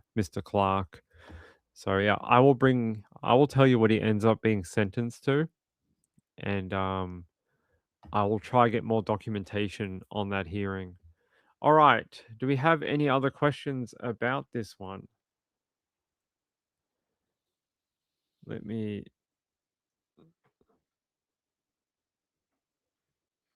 Hey, I want to thank my friend Kathy. Kathy, thank you so much. You are very kind. Thank you very much for the donation, my friend, and happy Easter to you. Um, it's a shame that there's not more people like Kathy Lynch who religiously support the channel. I wish we had some other people because I feel bad accepting her money half the time. I feel like it's always her. But it is very kind, very kind. I can't do this work. I can't sit through all these court days and then bring you this type of in-depth information, without the help with these kind of donations and stuff. I can't do it. Some of these court days are 6 hours, 7 hours a day. For this one was 5 weeks. Patterson was over 2.5 months of going every day. Some of the other ones, what did we do last year? We did the death of the girl who was in the car, and the ex partner ended up setting the car on fire. That one was a couple of weeks, you know. So it's very difficult to do without the support of people. Who found him, Mr. Hunter? I believe it was a friend. Hold on, I have the name of it. Give me a second. Where is it?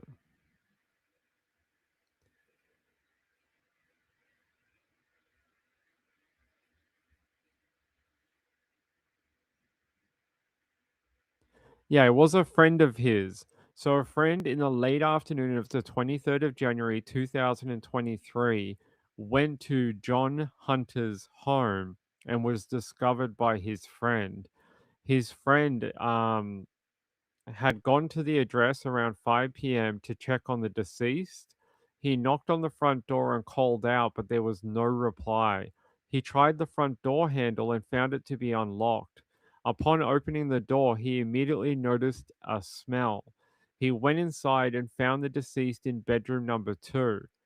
So that he ended up calling Dimboola Police Department, and then he ended up ringing another one because the local police department did not pick up. Um, and then he reported the death of John Hunter to the officer who picked up the phone, and then the police came out to the property. So it was a friend of John Hunter who hadn't heard from him in a while, decided to perform his own welfare check on him, and ended up discovering his mutilated body inside bedroom number two in this property right here. So very sad. Yeah, it was. He could have sat there for weeks or months had no one gone and checked on him. Had no one gone and checked on him, he could have just laid there for months. So, how did they figure out those two were involved? Hold on.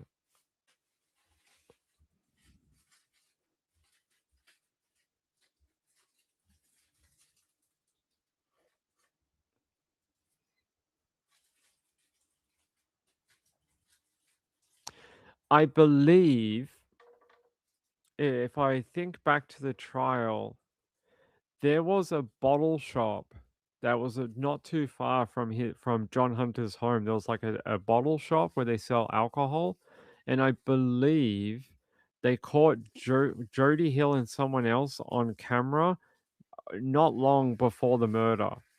I believe that's how they sort of started piecing it together that it was these people, that there was some CCTV camera at the bottle shop, and that's how they sort of found it. Direct verdict ping for Mr. Clark. Yes, it was. He will get a sentence at a later date. Yeah, how did they tie them to the crime? It was that. It was a CCTV. I'll see if I can find it.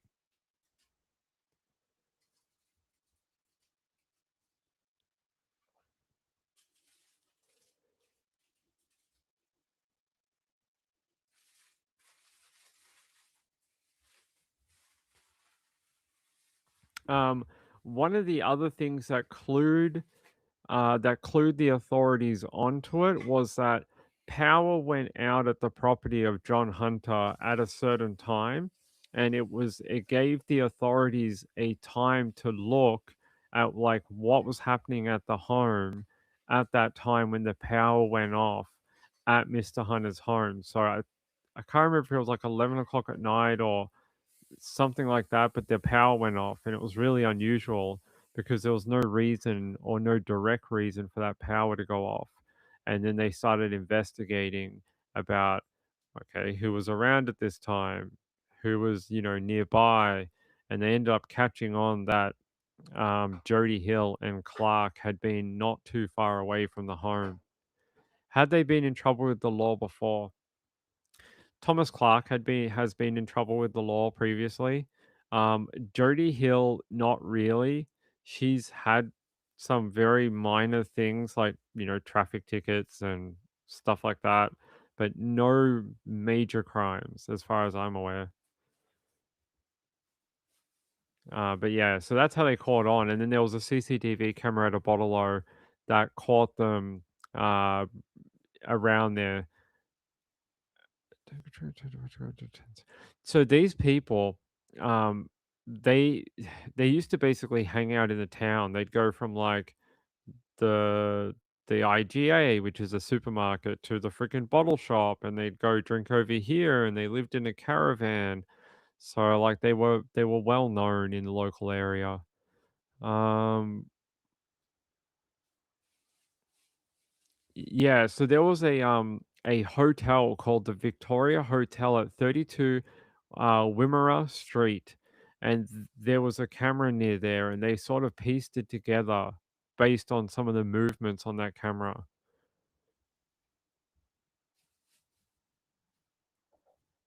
Yeah, so between 6:05 that night and 6:45 in the evening that night, Clark and Hill stayed in the vicinity of the Victoria Hotel, including going in and out of the bottle shop to purchase more alcohol.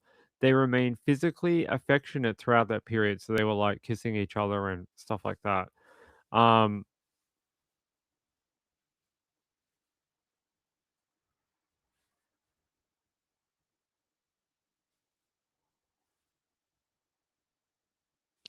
yeah, so they pieced together this timeline, and then later on that night, Hill and Clark left that area that they were in, and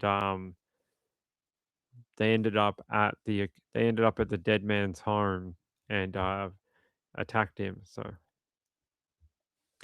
sitting on what are they called? Jakies? They were sitting on a bench. They were walking around town. They were sitting on a veranda, basically just drinking alcohol all night. No, he was not her boyfriend. No. She had another guy, I don't wanna give out his name, but there was another fellow who she was actually in a relationship with, but the problem is sort of at the time this all happened, she was in a relationship with him and out of a relationship, and she was sort of doing some stuff with Clark, and then it was yeah, she was a little bit all over the place with these 2 men. 1 minute.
Alright, sorry, I had to go find where the Amazon driver put my package for my uncle. So my uncle broke his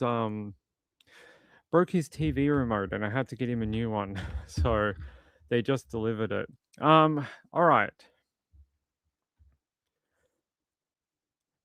Yeah, I don't think they cared at the time. They were so drunk and they were so like they've been drinking all day. I don't think it was a consideration of them. Um Interesting that they stayed in the area and didn't leave town. Yeah, it is interesting that they didn't run. They didn't try and run from the area. Muffin is eating Mrs. P. No, Muffin's asleep. He's next to me here. Um Yeah, not boyfriend or whatever. They were just sort of like in a relationship. It's hard to explain. They, um, yeah, they were just sort of seeing each other. She had had some like DV type things with the other partner. The other guy, had dragged her on the road at one point and cut her leg down to the bone, and it got deeply infected, and she ended up having to go to hospital, and she was in hospital for a very long period of time, poor lady. And like that's sort of like the type of thing she would go through in some of these relationships with some of these men. They would abuse her and like hurt her and stuff. Um so she would often, when she was not seeing that other guy, she hooked up with this guy, and you know, they were sort of doing some sexual stuff around the time of the murder. Um, Gail said hooking up. Yeah, sorta. They were just never in a relationship. Mr. Clark and her, it was just sort of like a one night stand. Yeah, it was nothing serious. It was just on the cuff of the moment, and yeah, I know. So she ended up going to hospital for a period of time, because of that. But I just wanted to give you an example of the type of things that some men would do to her. So yeah, that was not the only time that happened. She'd dated other men who had hurt her, and so she'd been in and out of some DV type relationships over a period of time. But you know, yeah, I hope so too. One of the things I found out today that I'm extremely unhappy about is, after she was found, there's a photo of her when this is literally moments. I think it's within the hour. So at the end of the court, when she was found not guilty, the court told them it would be about 40 minutes before they could get her stuff, give her things back to her that were taken away from her when she was brought into custody, and do her discharge from custody. So, about 40 minutes after she was found not guilty, this is when she stepped foot into the street for the first time as someone who was not in custody and not having restricted movement. Um, the one thing I was very unhappy about is I heard that she was heading back to Dimboola or the country as soon as she got out of jail. And I was like, is that a good idea? Like, maybe you should give the city a go and stay out of the country. It just seems like having nothing to do and lounging around the country all day long seems very negative to her mental health and her alcoholism, like being an alcoholic and stuff. Like, maybe try and get a job in the city and, try and do something different. I was really unhappy when I heard she was heading back to Dimboola. I just don't think there's anything good out there for her, and, but I hope she changes her life. I don't know what it would be like to be on that knife's edge of being 30 years in prison or being free. That is exactly what she went through in those final moments of that trial. 30 years in prison, or you get to go home that afternoon. And she got to go home that afternoon. It is one of the craziest trials I have ever watched. It is mental. I have never seen a jury come back like that with a double not guilty verdict. They could have found her guilty of manslaughter, but chose not to. And she is a free woman. Jodie Hill is a free woman who has been, found not guilty in a court of law by a jury. So I hope she changes her life. I hope this was a giant wake up call for her. Um, if Jody ever watches this, Jody, email me. I would love to talk to you about your time in prison and what you're doing now, what you're up to these days. I would love to know. Gayla says they should have sent her to some sort of rehab.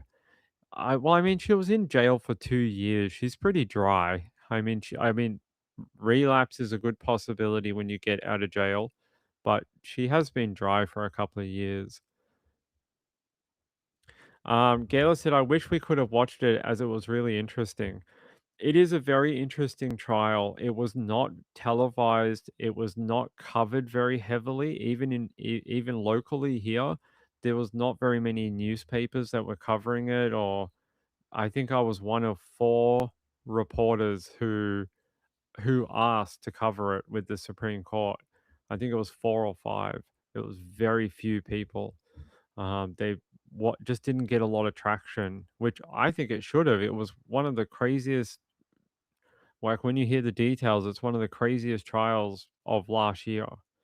And then to have that ending where she's found not guilty twice for murder and then manslaughter is like I've never heard of that before. I've never seen that before. I thought going through the trial, even though I thought the prosecution's evidence was a little bit flimsy, I thought that due to some of the graphic nature of it, that they were going to come back as a guilty verdict. I really thought so. So the fact that her and her legal team were able to beat the charge and put together a decent enough defense that the jury thought it was plausible. Um, there you go. So the sort of like to give you one last thing about it, if you didn't get it by now, the sort of picture that the defense gave was of a downtrodden woman, a woman who had been used and abused by others throughout her life, and that she was more of a sort of tag along to the crime rather than a main perpetrator. And that's sort of like the picturing that they gave to people watching the trial. So I hope that was really interesting. I have been waiting to sort of tell that story for a long time. I really do hope it was just interesting for you guys. It is one of the trials that I enjoyed doing it last year, and I look forward to bringing you some more trials this year and some more interesting things that happened in the Supreme Court. What Jodie's doing today, I have no idea. I don't know what she did for Easter. Hopefully she's out there eating Easter eggs or something like that. I've got no idea. Hopefully not drinking alcohol. Jodie, if you ever listen to this, stay the fuck away from the alcohol. Stay away. Stay dry. Stay as someone who's not a drinker. I just don't think it added anything to her life. I think the the sort of bad choices with the other things that were happening to her, it just led to this awful spiral in her life that almost ended up with her doing 30 years in a jail cell for a murder. Was she ever complicit in it? I don't know if we'll ever know.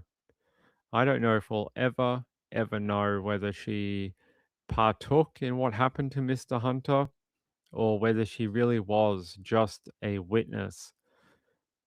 The judge in the other case, like a couple of weeks ago, seems to think that even though she was found not guilty, that she played a larger part in it and was a co-conspirator, even though she was found not guilty. But that's how the courts work, my friend. The jury's word is final, and she was found not guilty. Rachel said, very interesting. We understand that you have to be careful with the coverage. Yeah, this one I was hoping to do back in December, but there was a couple of things to do with Thomas Clark that I had to wait on. Um, yeah, and his case is a bit more difficult due to him being an Aboriginal man, and it's very easy to offend without knowing if you say the wrong thing, and I don't want to do that. I like my Aboriginal friends, so yeah, I like my Aboriginal friends. I don't want to upset them. Hey Taz, good to see you, my friend. Good to have you here. All right, I'm gonna get out of here for this Sunday night. I hope you enjoyed hearing about that trial, and yeah, please support this channel. If you have not hit that subscribe button, I would appreciate it. And I will see you tomorrow night. Actually, tomorrow, I don't know. Oh, I didn't tell you guys. Remember on Friday night slash Saturday for me, remember at the end, Mrs. Ping came and said something about water underneath the cabinet in the bathroom? Huh, huh, huh. That's no good. It's no good. Our hot water heater, the hot water tank exploded. And tomorrow I've got to spend my entire day here with a freaking plumber getting a new hot water system installed in my bathroom, which is going to cost like $1,000. So, congratulations to me. What a great prize I got over the Easter. So, we have no hot water. We haven't had hot water since Saturday. We have no hot water. So, we won't have hot water again until tomorrow. So it sucked. We have to go to family's house to go have showers and stuff. Well, that's what we did yesterday. We took all our crap over to parents' house and had showers and washed hair and stuff like that. And that's what we've been having to do because we couldn't get a plumber out over the long weekend because no one will do it, or if they will charge you a fortune. They'll just charge you $1,000,000 because it is a public holiday. So we've spoken to a plumber. It is one the family uses, and he'll be here tomorrow with a new water tank. So the bottom didn't go on it. It was actually what happened is inside a water tank, there's a sacrificial piece of metal, and over time it eats away at that metal block. Once it eats away at that sacrificial metal, it starts eating away at the casing on the inside of the water tank. When it goes through that casing, it is now to the outside of there's like two casings. There's an internal one and an outside one. It is now broken through the internal one and is in the inside. When the hot water is on and I turn the hot water on the tap, our hot water is bright red. It is bright red, which means it's just got a ton of rust in it. It's like rust and particles and yeah, like rusted metal. So our tap literally looks like blood when you turn it on. It's bright red.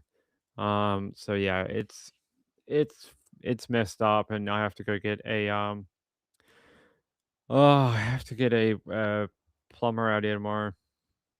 How is it you have to get your rental repaired? Um, I will get reimbursed on my rent, so I'll pay for it, and then I'll probably get some money off my rent for it. So that's sort of the way it works. Um, so yeah, I won't actually end up paying for it, but I sort of got to do the first bit, which is a pain in the bum. Yeah, he will pay. He will pay after. So yeah, I do rent. Yeah, I do rent my place, but it's a private rental, so that's the agreement I have with the landlord is that I pay for it up front and then I just take it off the rent. So hopefully it just means my rent will be cheaper this month. Hopefully it means I don't have to pay as much in rent, which would be good. It means I'll get a cheaper month this month.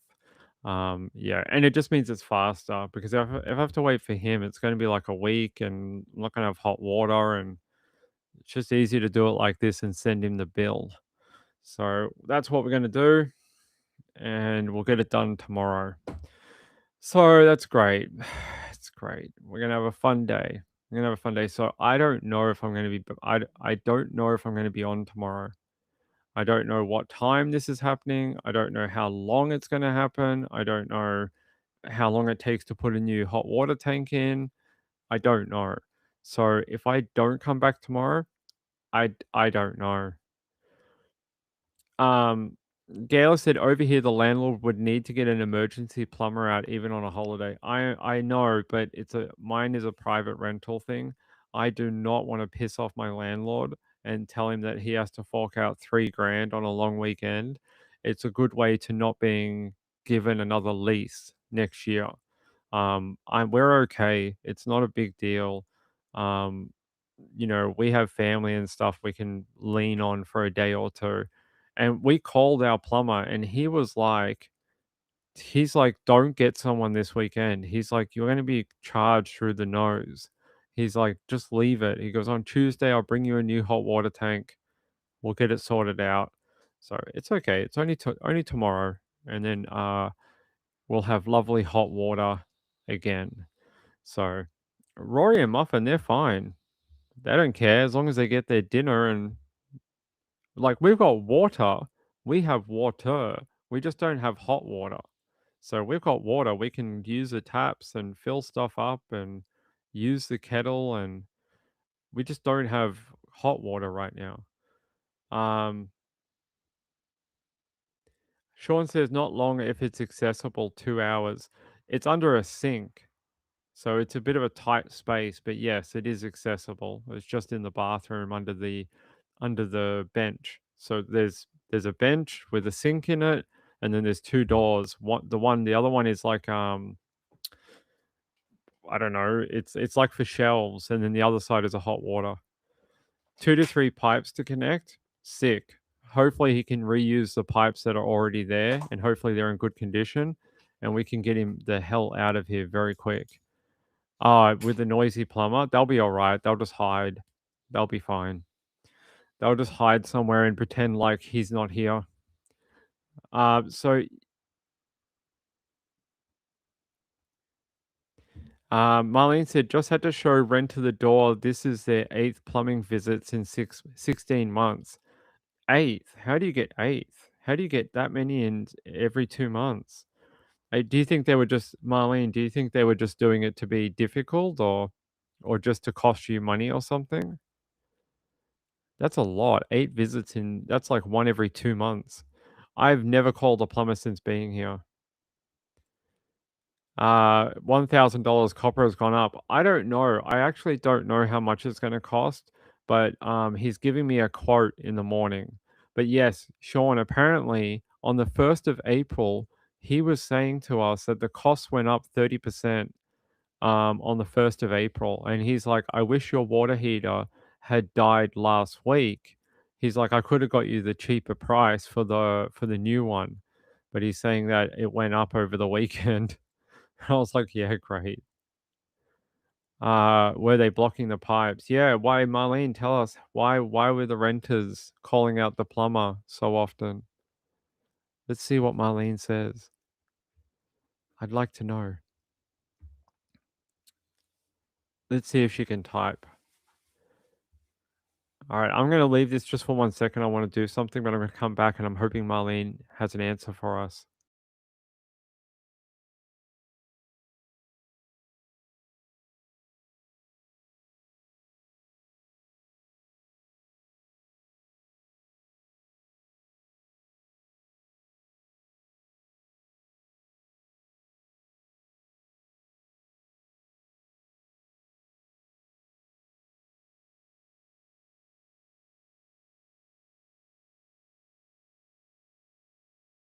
So well, let's see if Marlene's gonna tell us a story, or is she gonna tell us to get stuffed? She might tell us to get stuffed. Um, yeah, I don't know. It was just like it's like every time something goes wrong here, it's always like on a public holiday or like a long weekend. It's like last year when I broke the tap, it happened on a public holiday, and I was like, I couldn't get a new. It was a nightmare. It's like every time, it's like it can't happen between Monday to Friday between 9 and 5 p.m. Business hours. Uh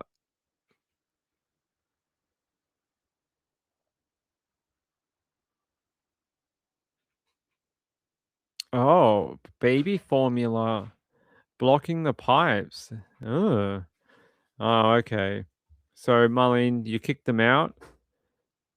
Oh, sorry to hear that. Hopefully you get good renters next time. Hopefully yeah, I mean it eats into your profits, doesn't it? If you have to call the plumber every 2 months, it basically takes your rent from, you know, it cuts it in half.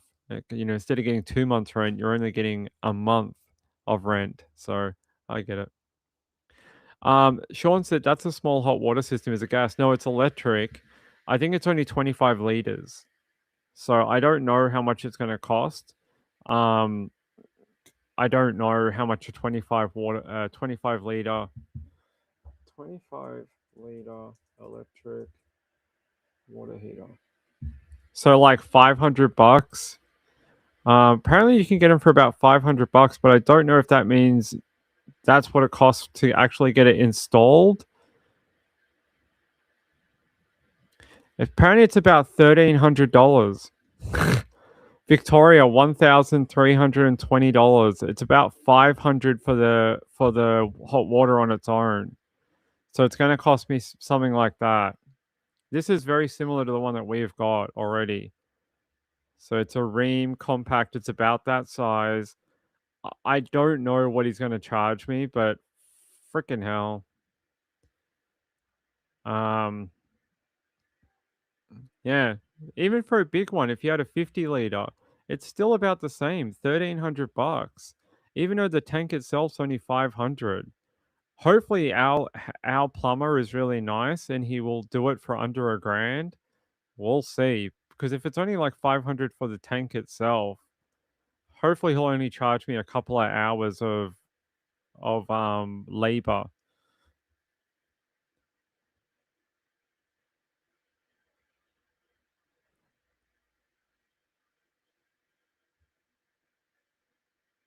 Yeah, that's just the tank. That's not for the install. As you can see, the tank on its own is 500, but if you want it installed, it's 1,320.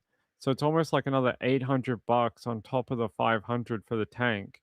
If you, so it's 500 just for the actual thing, and then it's another 800 for the freaking install. And they take your old one for recycling into cash, probably. Offer here some cookies? Yeah, I will. Um, all right. I'm gonna get out of here and enjoy my freaking difficult day tomorrow, having this installed. So I will see you then. Okay. I love you guys. Good night, everyone. Bye.